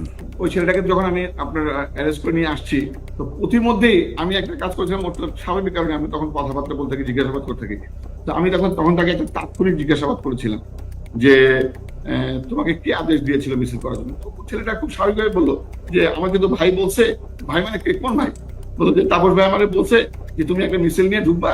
তো আমি তো সেই ওনার কথা অনুযায়ী তো কথা ফেলতে পারি না, বলছে তো আমাকে করতে হয়। তো আমি তখন একটা মিছিল নিয়ে ওখানে ঢুকলাম, কিন্তু মিছিল নিয়ে ঢুকে যখন আমি বের হয়ে যাই, তো তখন ওই মিছিলের সাথে দেখলাম আমাদের যুবলীগের অনেক ছেলে পেলে, আমাদের এলাকার নেতাকর্মী তখন আমার মিছিলের সাথে বের হয়ে আসে। পিলখানার লগবুক অনুযায়ী ঘটনার দিন সকাল 6:30 পিলখানার ভেতরে প্রবেশ করেন এবং 7টায় বেরিয়ে আসেন তৎকালীন শিল্পমন্ত্রী দিলীপ বড়ুয়া। আধা ঘন্টার সময় তিনি কাদের সাথে কি কথা বলেছেন সেটা বের করতে হবে। আওয়ামী লীগের সাবেক আরেক এমপি মুশতাক আহমেদ রুহির সরাসরি হত্যাকাণ্ডে জড়িত থাকার প্রমাণ পেয়েছিল সেনাবাহিনীর ওই তদন্তকারী দলটি, যে কারণে তাকে উত্তরা থেকে গ্রেফতার করেছিলেন র্যাব 1-এর সিও মেজর মনির, কিন্তু আটকের কয়েক ঘন্টার মধ্যেই তাকে ছাড়তে বাধ্য করা হয়। আওয়ামী লীগের আরও ডজনখানেক মন্ত্রী প্রতিমন্ত্রীর নাম জিজ্ঞাসাবাদের তালিকায় ছিল, কিন্তু তাদের বিরুদ্ধে পরবর্তীতে কোনো ব্যবস্থা নেওয়া হয়নি। এর মধ্যে সাবেক স্বরাষ্ট্র প্রতিমন্ত্রী সোহেল তাজ ছিলেন অন্যতম সন্দেহভাজন পরিকল্পনাকারী, যিনি পর্দার আড়ালে থেকে ঠান্ডা মাথায় ভারতীয় গোয়েন্দা সংস্থার সাথে যুক্ত হয়েছিলেন।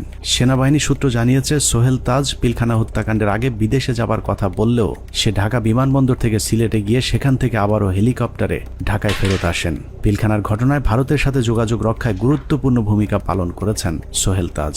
তদন্ত কমিটি সোহেল তাজের পাসপোর্ট চেক করলেই প্রমাণ হয়ে যাবে তিনি আদৌ ওই সময়টাতে দেশের বাইরে অবস্থান করেছিলেন কিনা। পিলখানা হত্যাকাণ্ডের মতো এত ভয়ঙ্কর একটি সরকারি পরিকল্পনার সময় সোহেল তাজ কোথায় ছিলেন, তার ভূমিকাই বা কি ছিল তা পরিষ্কার হওয়া প্রয়োজন। বলা হয়ে থাকে সোহেল তাজ ঠিক ঘটনার আগে দেশের বাইরে অবস্থান করছিলেন। যদি সেটাও হয়ে থাকে তাহলে তিনি হঠাৎ করে কেন দেশের বাইরে চলে গেলেন? হত্যাকাণ্ডের এই পরিকল্পনা তিনি দেশবাসীকে না জানিয়ে কেন আত্মগোপনে ছিলেন সেটাও খতিয়ে দেখা প্রয়োজন। রাজনৈতিক সম্পৃক্ততাটা স্পষ্ট হয়ে যায় আস্তে আস্তে। এর মধ্যে সব থেকে বেশি ইনভলভ ছিলেন ব্যারিস্টার তাপস, হাজারীবাগ এলাকার এমপি নির্বাচিত হন যিনি। এছাড়া আর যারা ছিলেন, নানক আজম, অ্যাডভোকেট কামরুল, শেখ সেলিম, সোহেল তাজ, ওয়ারেসাত বেলাল, রুহি, দেন মাহবুবা রাগিনী, শেগুপ্তা ইয়াসমিন এমিলি এবং সুবেদার তোরাবালি অবসরপ্রাপ্ত বিডিআরের সদস্য। ভারতীয় পরিকল্পনার বাস্তবায়নের বাংলাদেশ প্রান্তে নেতৃত্ব দিয়েছেন স্বয়ং শেখ হাসিনা নিজে। সকাল থেকে শেখ হাসিনা 3 বাহিনীর প্রধানকে নিয়ে যমুনায় অবস্থান করেছেন।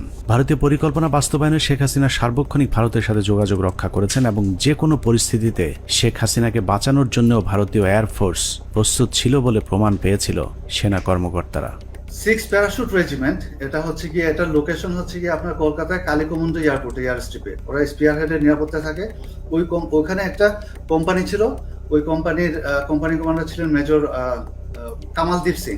তাদের একটা রেজিমেন্ট, প্যারাশুট রেজিমেন্ট, 5টার সময় যখন তারা রেডি হয় একটা কোম্পানি, 8টার মধ্যে তাদের একটা ফুল রেজিমেন্ট রেডি হয়। যে রেজিমেন্ট পরবর্তী আমরা জানতে পারি যে ওই রেজিমেন্টের এইম ছিল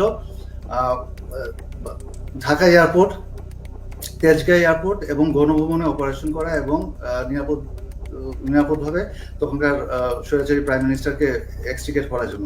সবশেষ পিলখানা হত্যাকাণ্ডের পরিকল্পনা বাস্তবায়ন এবং হত্যাকাণ্ডের ধামাচাপা দেওয়ার দায়িত্বে যারা ছিল তাদের সবাইকে গ্রেফতার করে বিচারের আওতায় আনতে হবে।